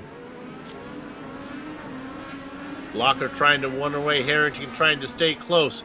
Guerin, Weaver, and Martinez right there. Then there's a large gap. Back to Graff, who's holding up Sandman, Karam, and Carey. Also in the mix, Larkamp. It's a long train. Altman and Wardlow. Yeah, just to point out, Sage Karam to get around Brian Carey and he is right on the back of George Salmon. So Sage trying to do everything he can to get up front. He's got to get some points since he missed that first race. Up front, the lead continues to be close. Yeah, Connor Harrington's be able to close back up. And he is right there, man. He is really good on the brakes. I don't know if he made some adjustments, but Adam's not pulling away like he did the last time. Passing zone coming up here after this right-hander. This is the last time. This is where Adam got a really good run. Oh, no, Connor! There goes one Doesn't spot. hit anything. There goes 2 spots. And is he going to stay ahead of Graff? I think he will. He loses spots to Guerin and Weaver. Somebody else was spun there too, but yeah, Martinez spun out as well. But on board Harrington, you can see he's really trying to get a run on this corner, and it's just bumpy enough to where you get on the gas, it just kind of steps out from you. He didn't hit anything, but he's going to lose some spots. But Damon Martinez won't be one of them as he spun out himself. He's got some damage as well. Yeah, Martinez's was much more serious as he came around. He was right behind Weaver at the time. He puts it in the wall. His day may be over. He'll have enough time. He can get in and they can fix that front wing as long as it's driving straight. But he's going to not, he's not going to replicate that third place finish. I'm looking at Justin Weaver. He's got some front end damage too. So I don't know if he caught the back of him or what. Looks like he's got some damage on his, well, maybe not. Everything looks clean. He is being pestered by Connor Harrington, who would like those spots back. Again, that's been Connor Harrington's kind of modus operandi. Always quick, but not immune to making the mistake. Dan Guerin's got to be feeling good in second after a bad first round. Yeah, no, he's doing well. That first race didn't go very well, but he did hang in there. But Justin Weaver's got a bunch of Connor Harrington behind him. He's trying to get back up into second position after his kind of half spin there. Tyler Graff doing a good job in 5th spot, kind of by himself. He's got a gap to George Salmon, who's got a hungry Sage Karam right behind him. And Adam Blocker's starting to gap the field once again. He's got almost 2 seconds on Dan Guerin. And he might be going back to back. He's got that number 1 on the car for a reason. Familiar blue colors of Adam Blocker out in front. You can barely see Guerin getting into the frame before Blocker drives away. Yeah, Darren just needs to run a clean race. He's fast enough to finish in this position, but he's just got to run a clean race because in the first race, all his incidences were basically self-imposed, and so he really needs those points. The battle for third, pretty intense. Weaver, Harrington back. Here comes Harrington with a run. Wow. He's going to poke himself in there. My gosh. I don't know if he got in the back. Did he get in the back of him and push him out of the way? Let's find out, our director says. We'll ride on board with Connor and take a listen. It's with Weaver. Yeah, it looked like he almost got in the back and just kind of pushed him out of the way. And that's one way to do it, give him the chrome horn. I'm sure Justin's not happy about that, but I'm sure he didn't do it on purpose, just tight quarters. Nevertheless, Weaver having a good run in 4th, not having to work quite as hard as he did the first round. Harrington now back up to 3rd after his mistake. If he can get Guerin, who's racing in 2nd, he'll be right back where he was before he made that mistake.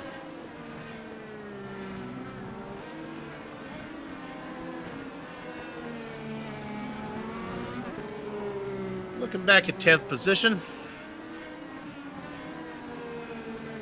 In fact, here comes the pass right now. Whoop, nope, I'm sorry. Wardlow ahead of Altman.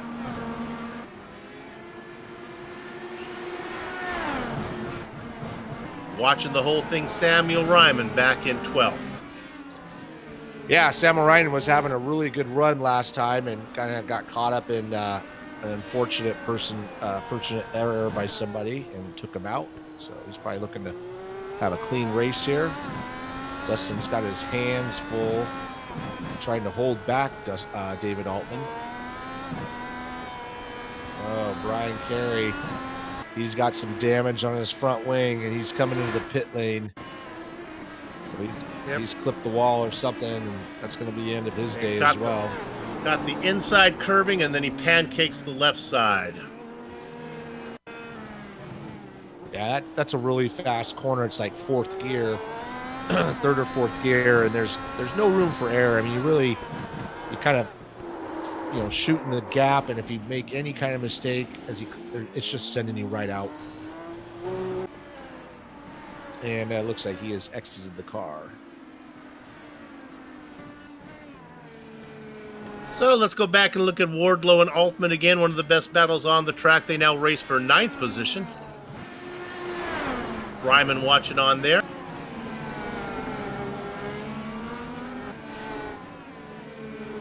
Altman, both these drivers racing about where they started. Connor Harrington is closed up onto the back of Dan Guerin. So Dan was by himself in second for a little while, but Connor's got a fast car, made that small mistake, and looking to get back at least the second place that he was in before.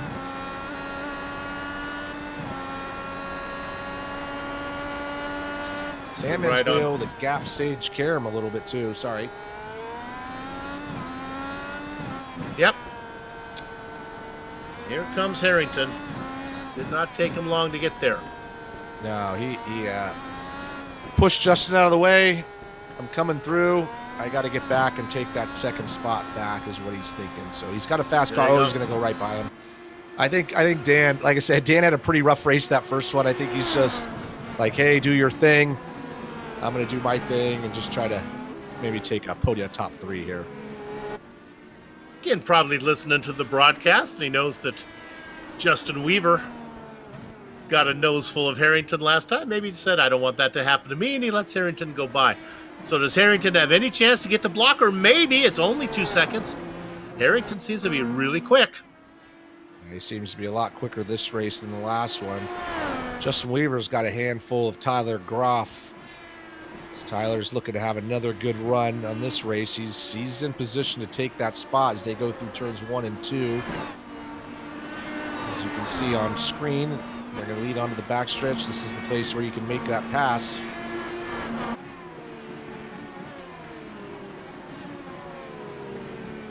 Groff looking for another podium finish if he could. He had that second place finish. Boy, he is all over the back of Weaver. Both of these guys had great rounds the last time out. Graff is really, really comfortable at this track. Yeah, he's going to go right by. Here he goes. By Justin. They do have the push to pass to use. So they might be seeing a little bit of that happening right there. And you only have so much, so sometimes you don't know. It's better off maybe to save it for later.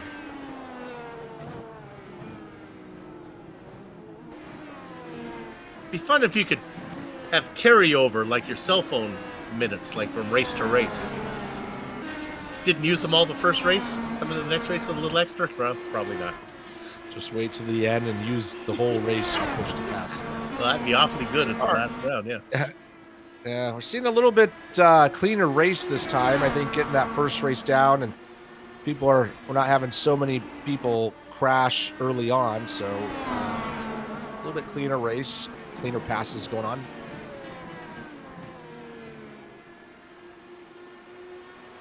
Round number 7, the Lionheart IndyCar Series.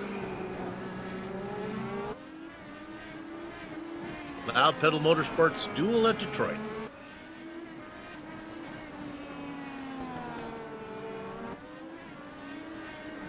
Oh, let's take a look at we got an issue here. Let's see if we can find Bob Mikas. This is a 3-car.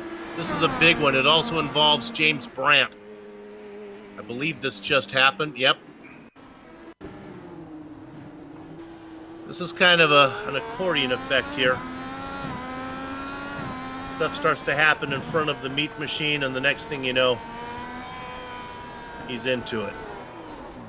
Yeah, and that's that spot I was talking about. There's no room at all, so he just clobbers the back of his tire and sends him off into the wall.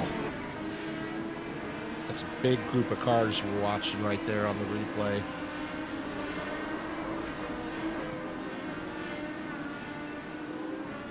We come back live. Nice little Connor. battle for 8th. Oh, go ahead. I was just going to say, Connor has whittled this down to about 1.4 seconds, so he's definitely catching Adam, so we're going to have a race for the lead. And here's our lap comparison on screen. You can see how he's been closing in lap by lap. It's a nice little graphic we have for you. I do like that one. Some of those earlier laps where he was in traffic, but once he cleared traffic, Harrington been able to do the job.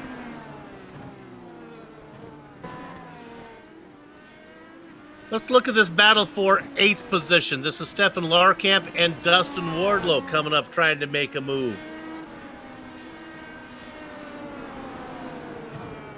Wardlow, of course, racing in the Dwarfs Candy Machine.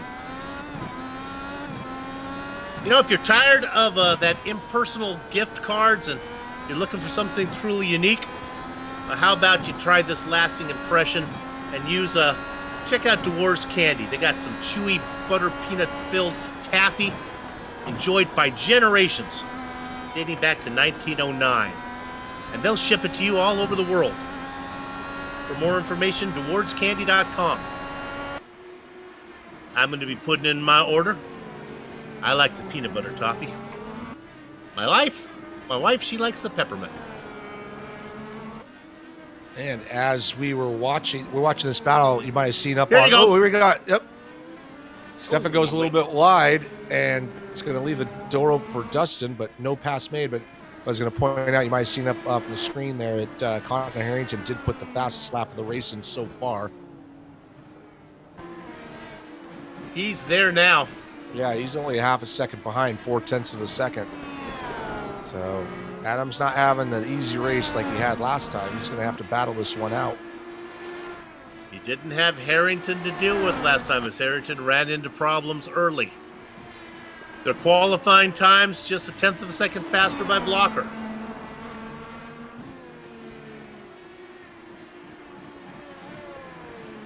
Remember, Harrington is behind him, and that takes into account the spin. Now they come up on the back of Brandon Limpkeman. Limpkeman, the veteran, will be able to get that car out of the way. First opportunity. And Dustin Wardlow has been able to get by.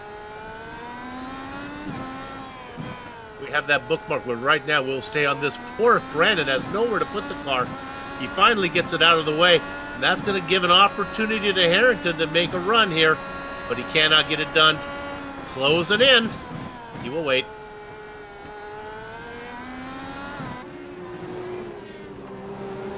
Again, Yeah, he is right there. Go ahead, Soup.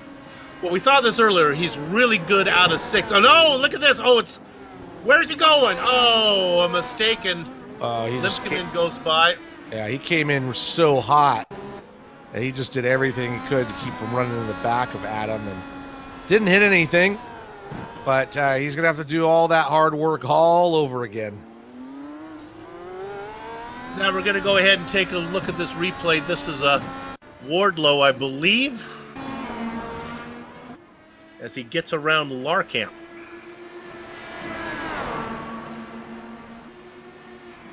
And there we go. That's a tough place to pass. That's a really fast corner. So nicely done by both gentlemen, giving some room. But Dustin Wardlow able to get the best of Steven.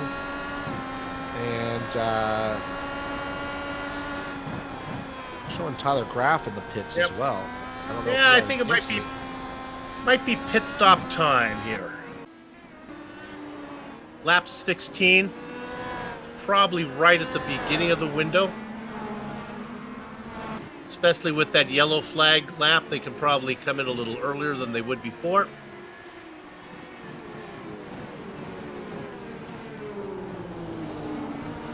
Heard some. They continue to race. Not heard an issue.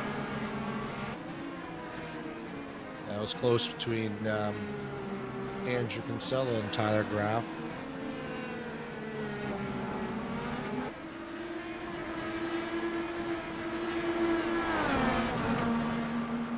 And Dan Guerin's coming into the pits as well.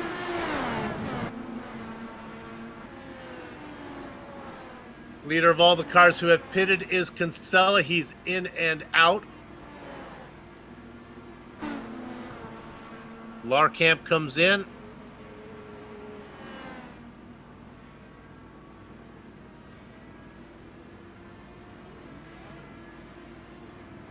As Dan Guerin is rolling.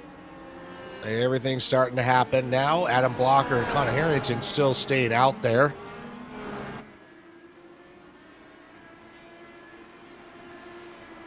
Guerin comes out ahead of Kinsella by about 6 seconds.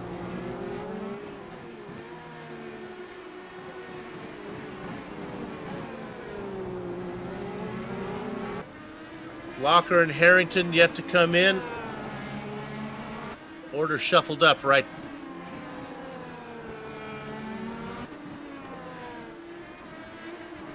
Weaver in third position. George Sandman behind him. Both of these drivers still need to make their stop. Yeah, I'm a little surprised that some of these guys came in so early because we did get those pace laps.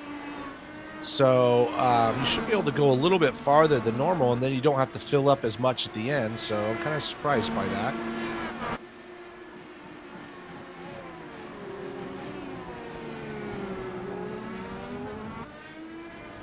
The gap between Blocker and Harrington, 2.8 seconds. You see that at the top of your tower.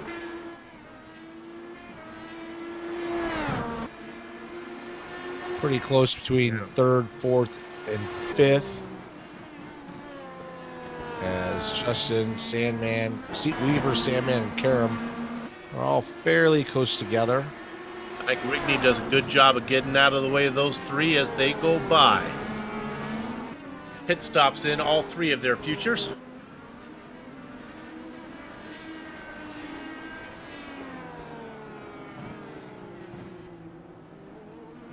Connor Harrington's going to go around one more time here.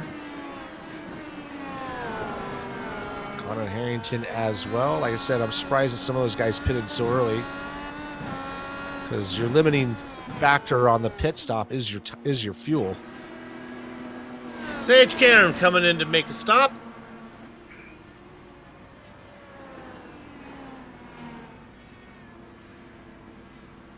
Guerin working just out of the fountain section right now into 12 and 13. You should be able to jump Karam. Karam now begins to roll. Guerin on the straight. This might be more closer than you think. And nope. There goes Guerin. Karam comes out right behind him, but ahead of Kinsella.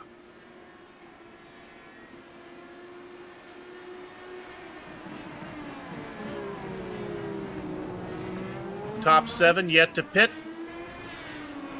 Last one being John Hill.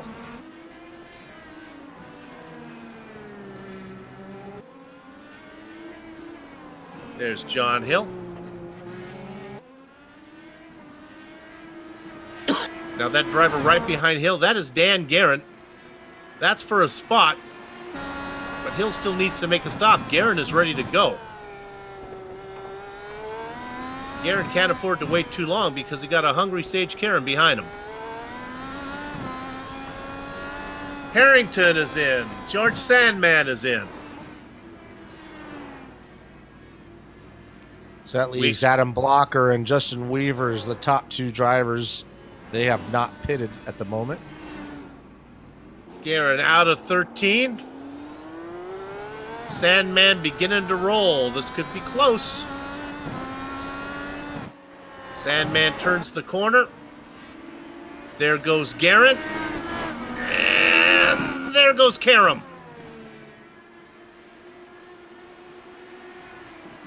Sandman comes out behind them, as does Andrew Kinsella. Yeah, so Sage Karam was able to jump George Sandman because he was behind him before those pit stops. So it really comes down to, that in lap and especially the out lap. When you got those cold tires, the guy who can hang it out a little bit more, a couple of tenths is all it takes. As you saw that right on screen, as Sage was able to jump Sandman in the pits. Leader is in. We don't expect anyone to jump him. Yep, Weaver's in as well. So we'll see where Connor Harrington comes out. Harrington is now coming up to 12 and 13.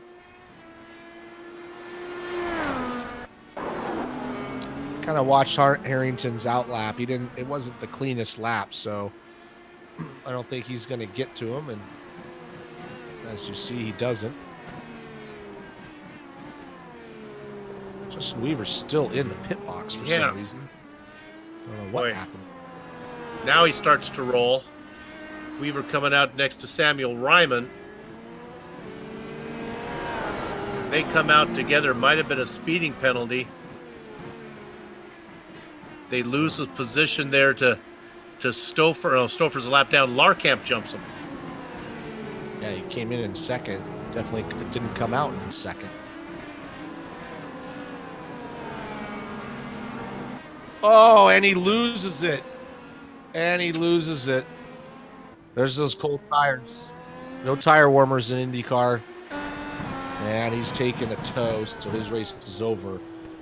Yeah, he's got cold tires. He's trying to make up for that pit stop and just loses control. Coming up right here. And that's the car going by with Sam Ryman. Just sneaking by. Hoping that the Moby Dickey's machine didn't reach right back in front of him.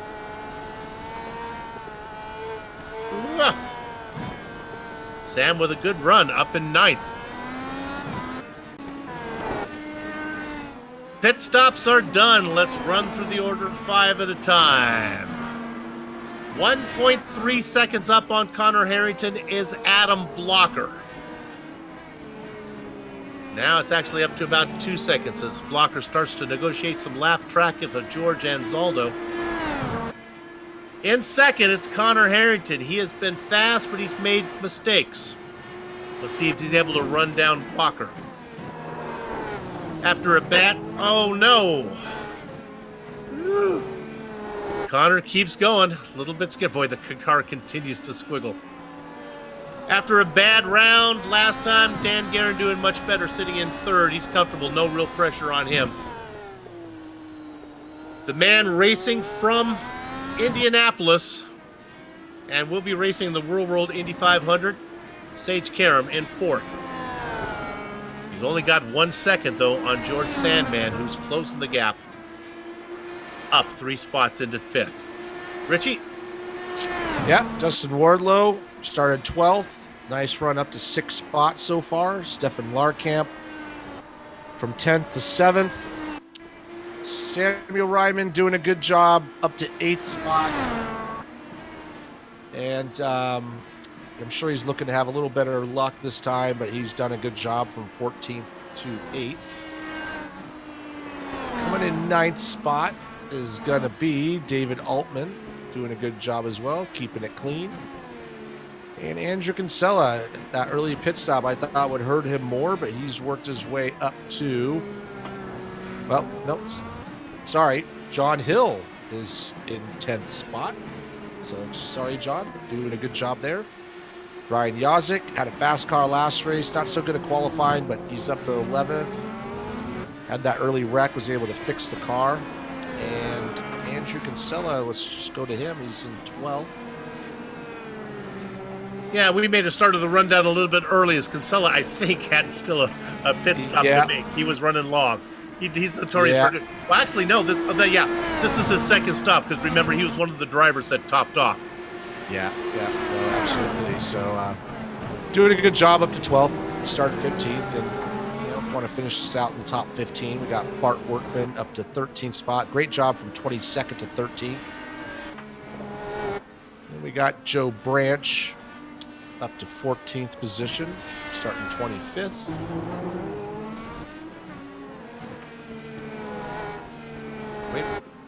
And we think that maybe Branch might have had an issue here. Yeah. He's definitely missing pieces of his car, so that's not supposed to happen. Yeah, Yeah, Waited. just as we were talking about that, he gets past and just kind of. Waited for the rundown. There you go. Yep. I don't know. And let's George- let's give a shout out to Michael Goodman. So he started dead last on the field because he had some internet connection. It jumped in, and he's all the way up to 14th spot, starting 32nd. So nicely done for him. First car 1 lap down is Michael Goodman. Well, try as Connor Harrington might like to do, he's not able to run down Blocker. Blocker feeling really comfortable. We're giving a penalty to car number 21. Drive-through penalty to Ferran Hacker for some reason. Uh-oh. Yasik with an issue. Yeah, just lost. He was trying to make a move on John Hill, I think. Look to the inside. Yeah, it's easy to get sucked in here. That corner tightens up really quick. So it looks like he lost it and looked to the inside over the curb. He's able to keep going. Doesn't look like he has any damage, but definitely not helping his finishing order. Yeah, you can see the car start to come around on him there, and he slides across the curbing. He continues racing. Leader working lap number 25, 8 to go.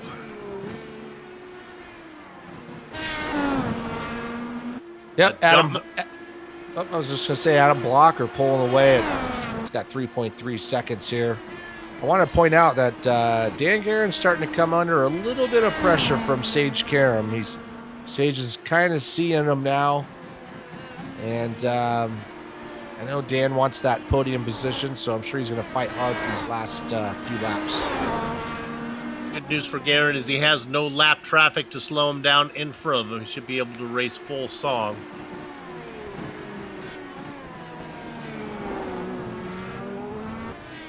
We talked about the hard charger, a great run back there by Goodman.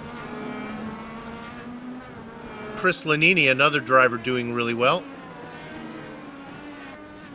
Did not put in a qualifying time. Lanini in 16th, started in 35th.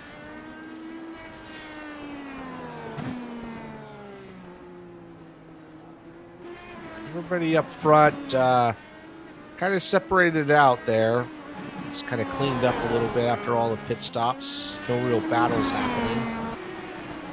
Although Andrew Kinsella just proved me wrong as he's going to try to go to the inside of John Hill here. Wasn't able to get it done just yet, but they got some heavy traffic in front. Oh, no! Well, you can't go 3 wide, or can you? But that's left the door open for Andrew, but that's no room for the next corner as John stays in front. Andrew's going to try to push it in there. Nope, not going to happen. And John's going to have his hands full going down this back straightaway. Tony Schowen was in a battle with Big Joe Hassard. Schowen took that evasive action. Now Hassard gets out of the way, and the battle continues here with Hill and Kinsella. Hill qualified in 18th, Kinsella in 15th.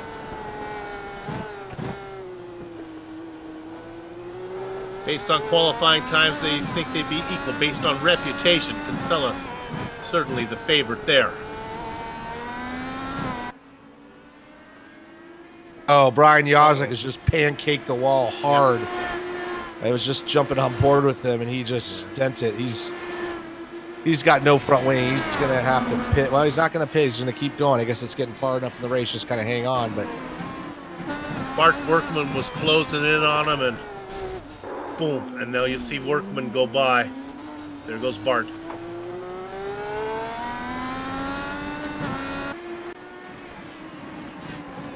Yazek, oh, that car is undrivable as he loses more spots. Goodman goes by him. That's too bad after that. After that early wreck, he got back into the game a little bit, but it's kind of ended it right here. It's going to be a long 5 laps if Yazek decides to keep that car out.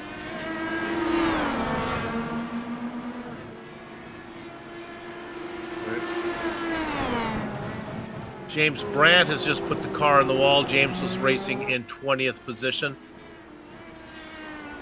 No need to go there. He brings it in.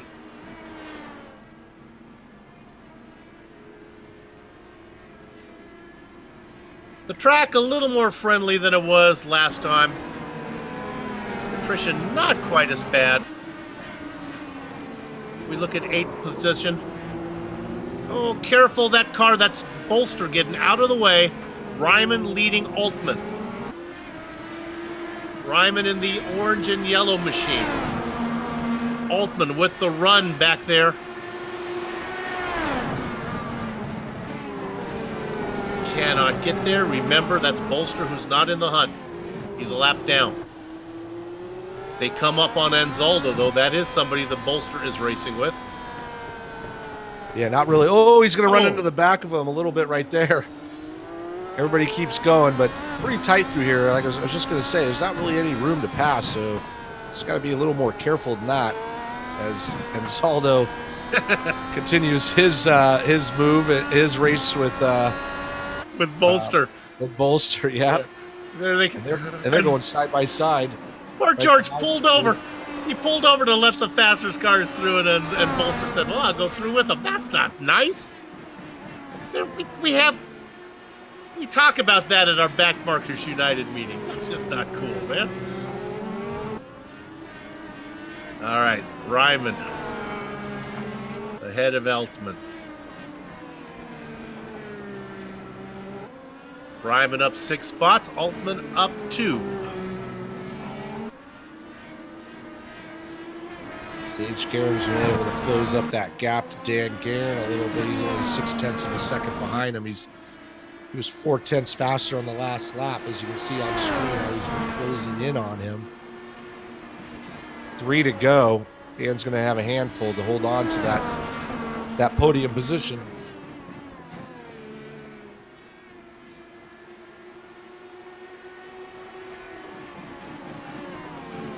As they come at you.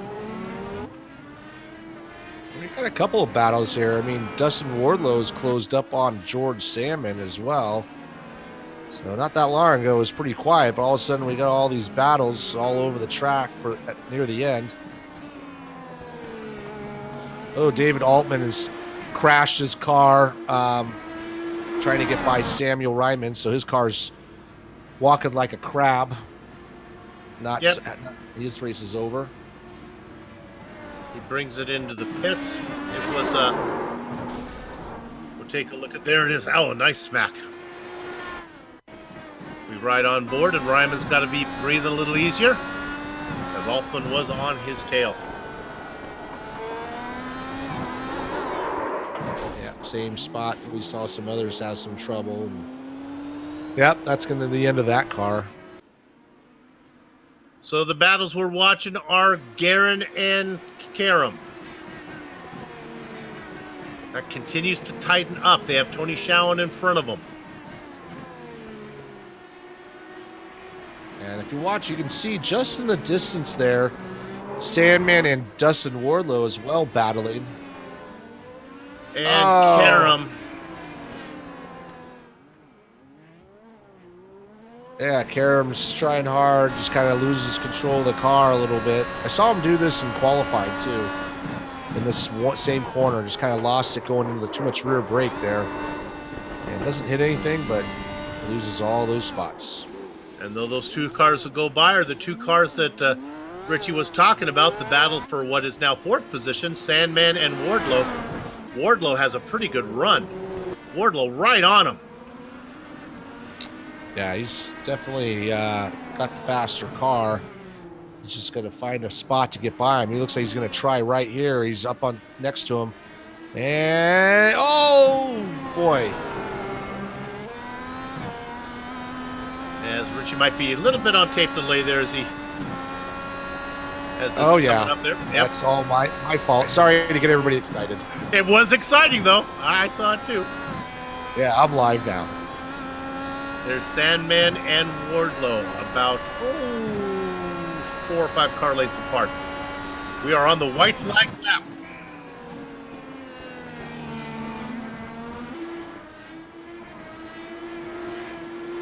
Adam Blocker has had it all his own way. Car in front of him is Damon Martinez. Last car on the lead lap, Martinez racing in 13th. through the technical section. Martinez has nobody to fight, but boy, he would sure like to finish on the lead lap if he could. No need for Blocker to force this pass. Blocker's got 6 seconds cushion, and then some.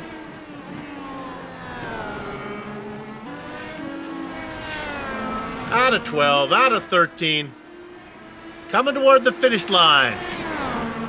It's back-to-back for Adam Blocker,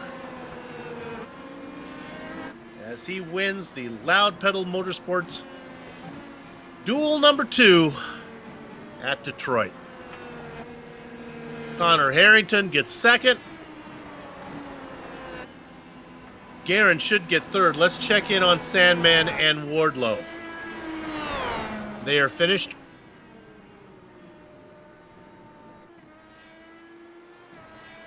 Larkamp coming across the line will get 7th. Ryman, after Altman spun off, gets a comfortable 8th position.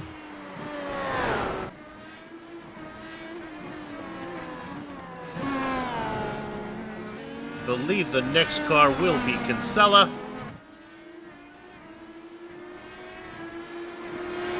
Goodman is next. Hill coming across the line in 11th. 2 more cars to go. Bart Workman, and negotiating himself out of 13, the final car on the lead lap, Damon Martinez. And there you have it. We did 1 race, we did 2 races. They're both in the books. We'll take a short break. We'll come back for the Plasma Tracks Victory Lane post-race show, where we'll run down the entire finishing order, talk to some of the drivers before we put a lock on the gate. Back in a few.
Welcome back to the Loud Pedal Motorsports Duel in Detroit, the Plasma Tracks Victory Lane post-race show. If you're like me and you have trouble finding something for the man who has everything, I got the website for you. Plasma-Tracks.com not only produces original racetrack wall art, motorsports trophy, home decor, and motorsports fabrications are also available. Words cannot do justice to the uniqueness of their wares. The only way to fully appreciate their artwork is to see it for yourself. But be warned, one visit and the next thing you know, you'll be trying to convince your spouse why you need a Plasma Tracks wall art hanging in your home. See it all at plasma-tracks.com. Use promo code LRS2019 to get 25% off your order. They probably won't be able to get it there by Father's Day, but it would make a great gift for Dad. All right, let's go ahead and run down the finishing order now of the second round of the Loud Pedal Motorsports Duel in Detroit. Adam Blocker gets the best of Connor Harrington. Dan Guerin and George Salmon go third and fourth. Dustin Wardlow finishes 5th after a mistake from Karen. He'll have to settle for 6th. Stefan Larkamp, Samuel Ryman goes 7th and 8th. Andrew Kinsella and Michael Goodman all finish on the lead lap. Coming home 11th spot is going to be John Hill. Mark Workman coming home 12th after starting 22nd. Damon Martinez coming home 13th. Probably a little disappointed after his good run in the first race. The rest of these cars right here are all lapped down. Joe Branch in 14th. Chris Lanini 15th. Scott Bolster 16th. Chris Stouffer 17th. Mike Rigney 18th.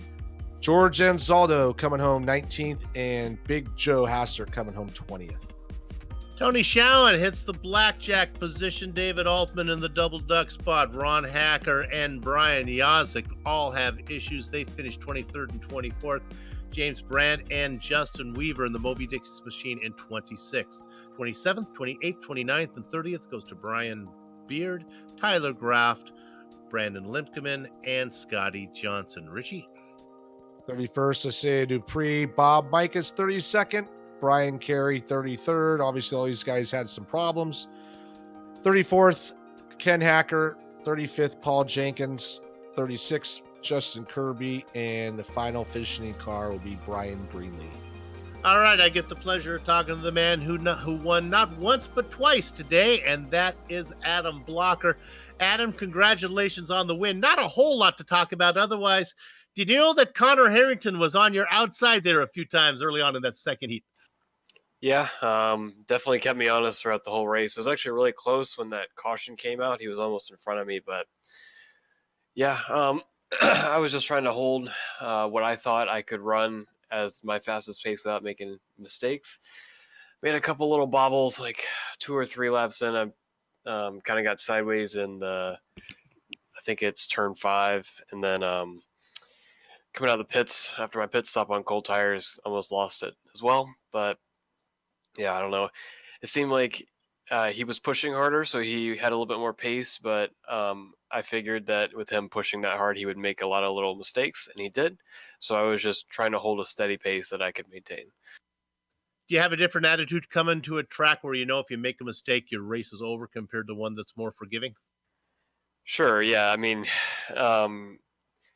compared to, let's say, like Spa or something like that, Right. where at Spa, where if you make a little mistake, I'll just use all the asphalt runoff out there. That's fine. You can run pretty much Q laps on half the laps. Here, you definitely can't do that. If you try to run qualifying laps on every lap or even part of the laps, I mean, you're going to end up in the wall. So, yeah, I was definitely just trying to be smooth, maintain the gap, and, it doesn't matter how much you win by, just got to win. So. Well done, and you did it not only once but twice today. Congratulations. Adam Blocker wins round 6 and 7 here in the Lionheart IndyCar Series. Richie, who you got? I believe we got Connor Harrington. Connor, you got a copy? Yeah, what's going on, guys? Hey, man, nice run. I know the first race didn't go the way you wanted, but the second race, I thought you had something for Adam. You were a little bit quicker than him at the beginning, but a couple of mistakes kind of took you out of play. Yeah, really tonight, the main point was just too many dumb mistakes by myself. We'd done a lot of practice, and this place just it punishes you so hard when you make a mistake, even just a little one. So I'm sure we'll feel the pain later on in the season with after the first race, and we'll remember that one. And I'll probably look back and think, that's probably one where that's going to cost us a little bit in the championship. But really good to get second and survive the second race and make a good bounce back. So we're happy with that. Yeah, I mean, Adam made it a little bit of a stinker in that first race, so we were kind of excited to see you pushing Adam a little bit at the beginning. But man, good run. I know this place is not easy. I've run it in real life, and it's just as tough in real life too. So I'm sure you're probably a little bit tired, but nicely done, and we'll see you at the next one. Yep. Cheers, guys. We'll see you on down the road. Cheers. There you go. I'm going to have the pleasure of talking to Tyler Graff. It's not often I get to talk to a driver who finished 28th in a race and say you had a pretty good day. But if we only consider what happened in round number 6, the first one, pretty good day. Yeah, it was pretty good. The second one, I can at least know it really wasn't my fault. I chose the wall instead of hitting a lap car, and instead of turning back into the field and everyone else. So, but I was on track for fourth or fifth there. But Yeah. the second race was or the first race was awesome. I was um, I'm lost for words now. It's been a long day. Well, you qualified sixth for this one and fourth for the other one. So clearly you like Detroit, because even for you, that's an impressive qualifying. Thank you. Yeah, I've to say the least, I've dedicated the last month to practicing.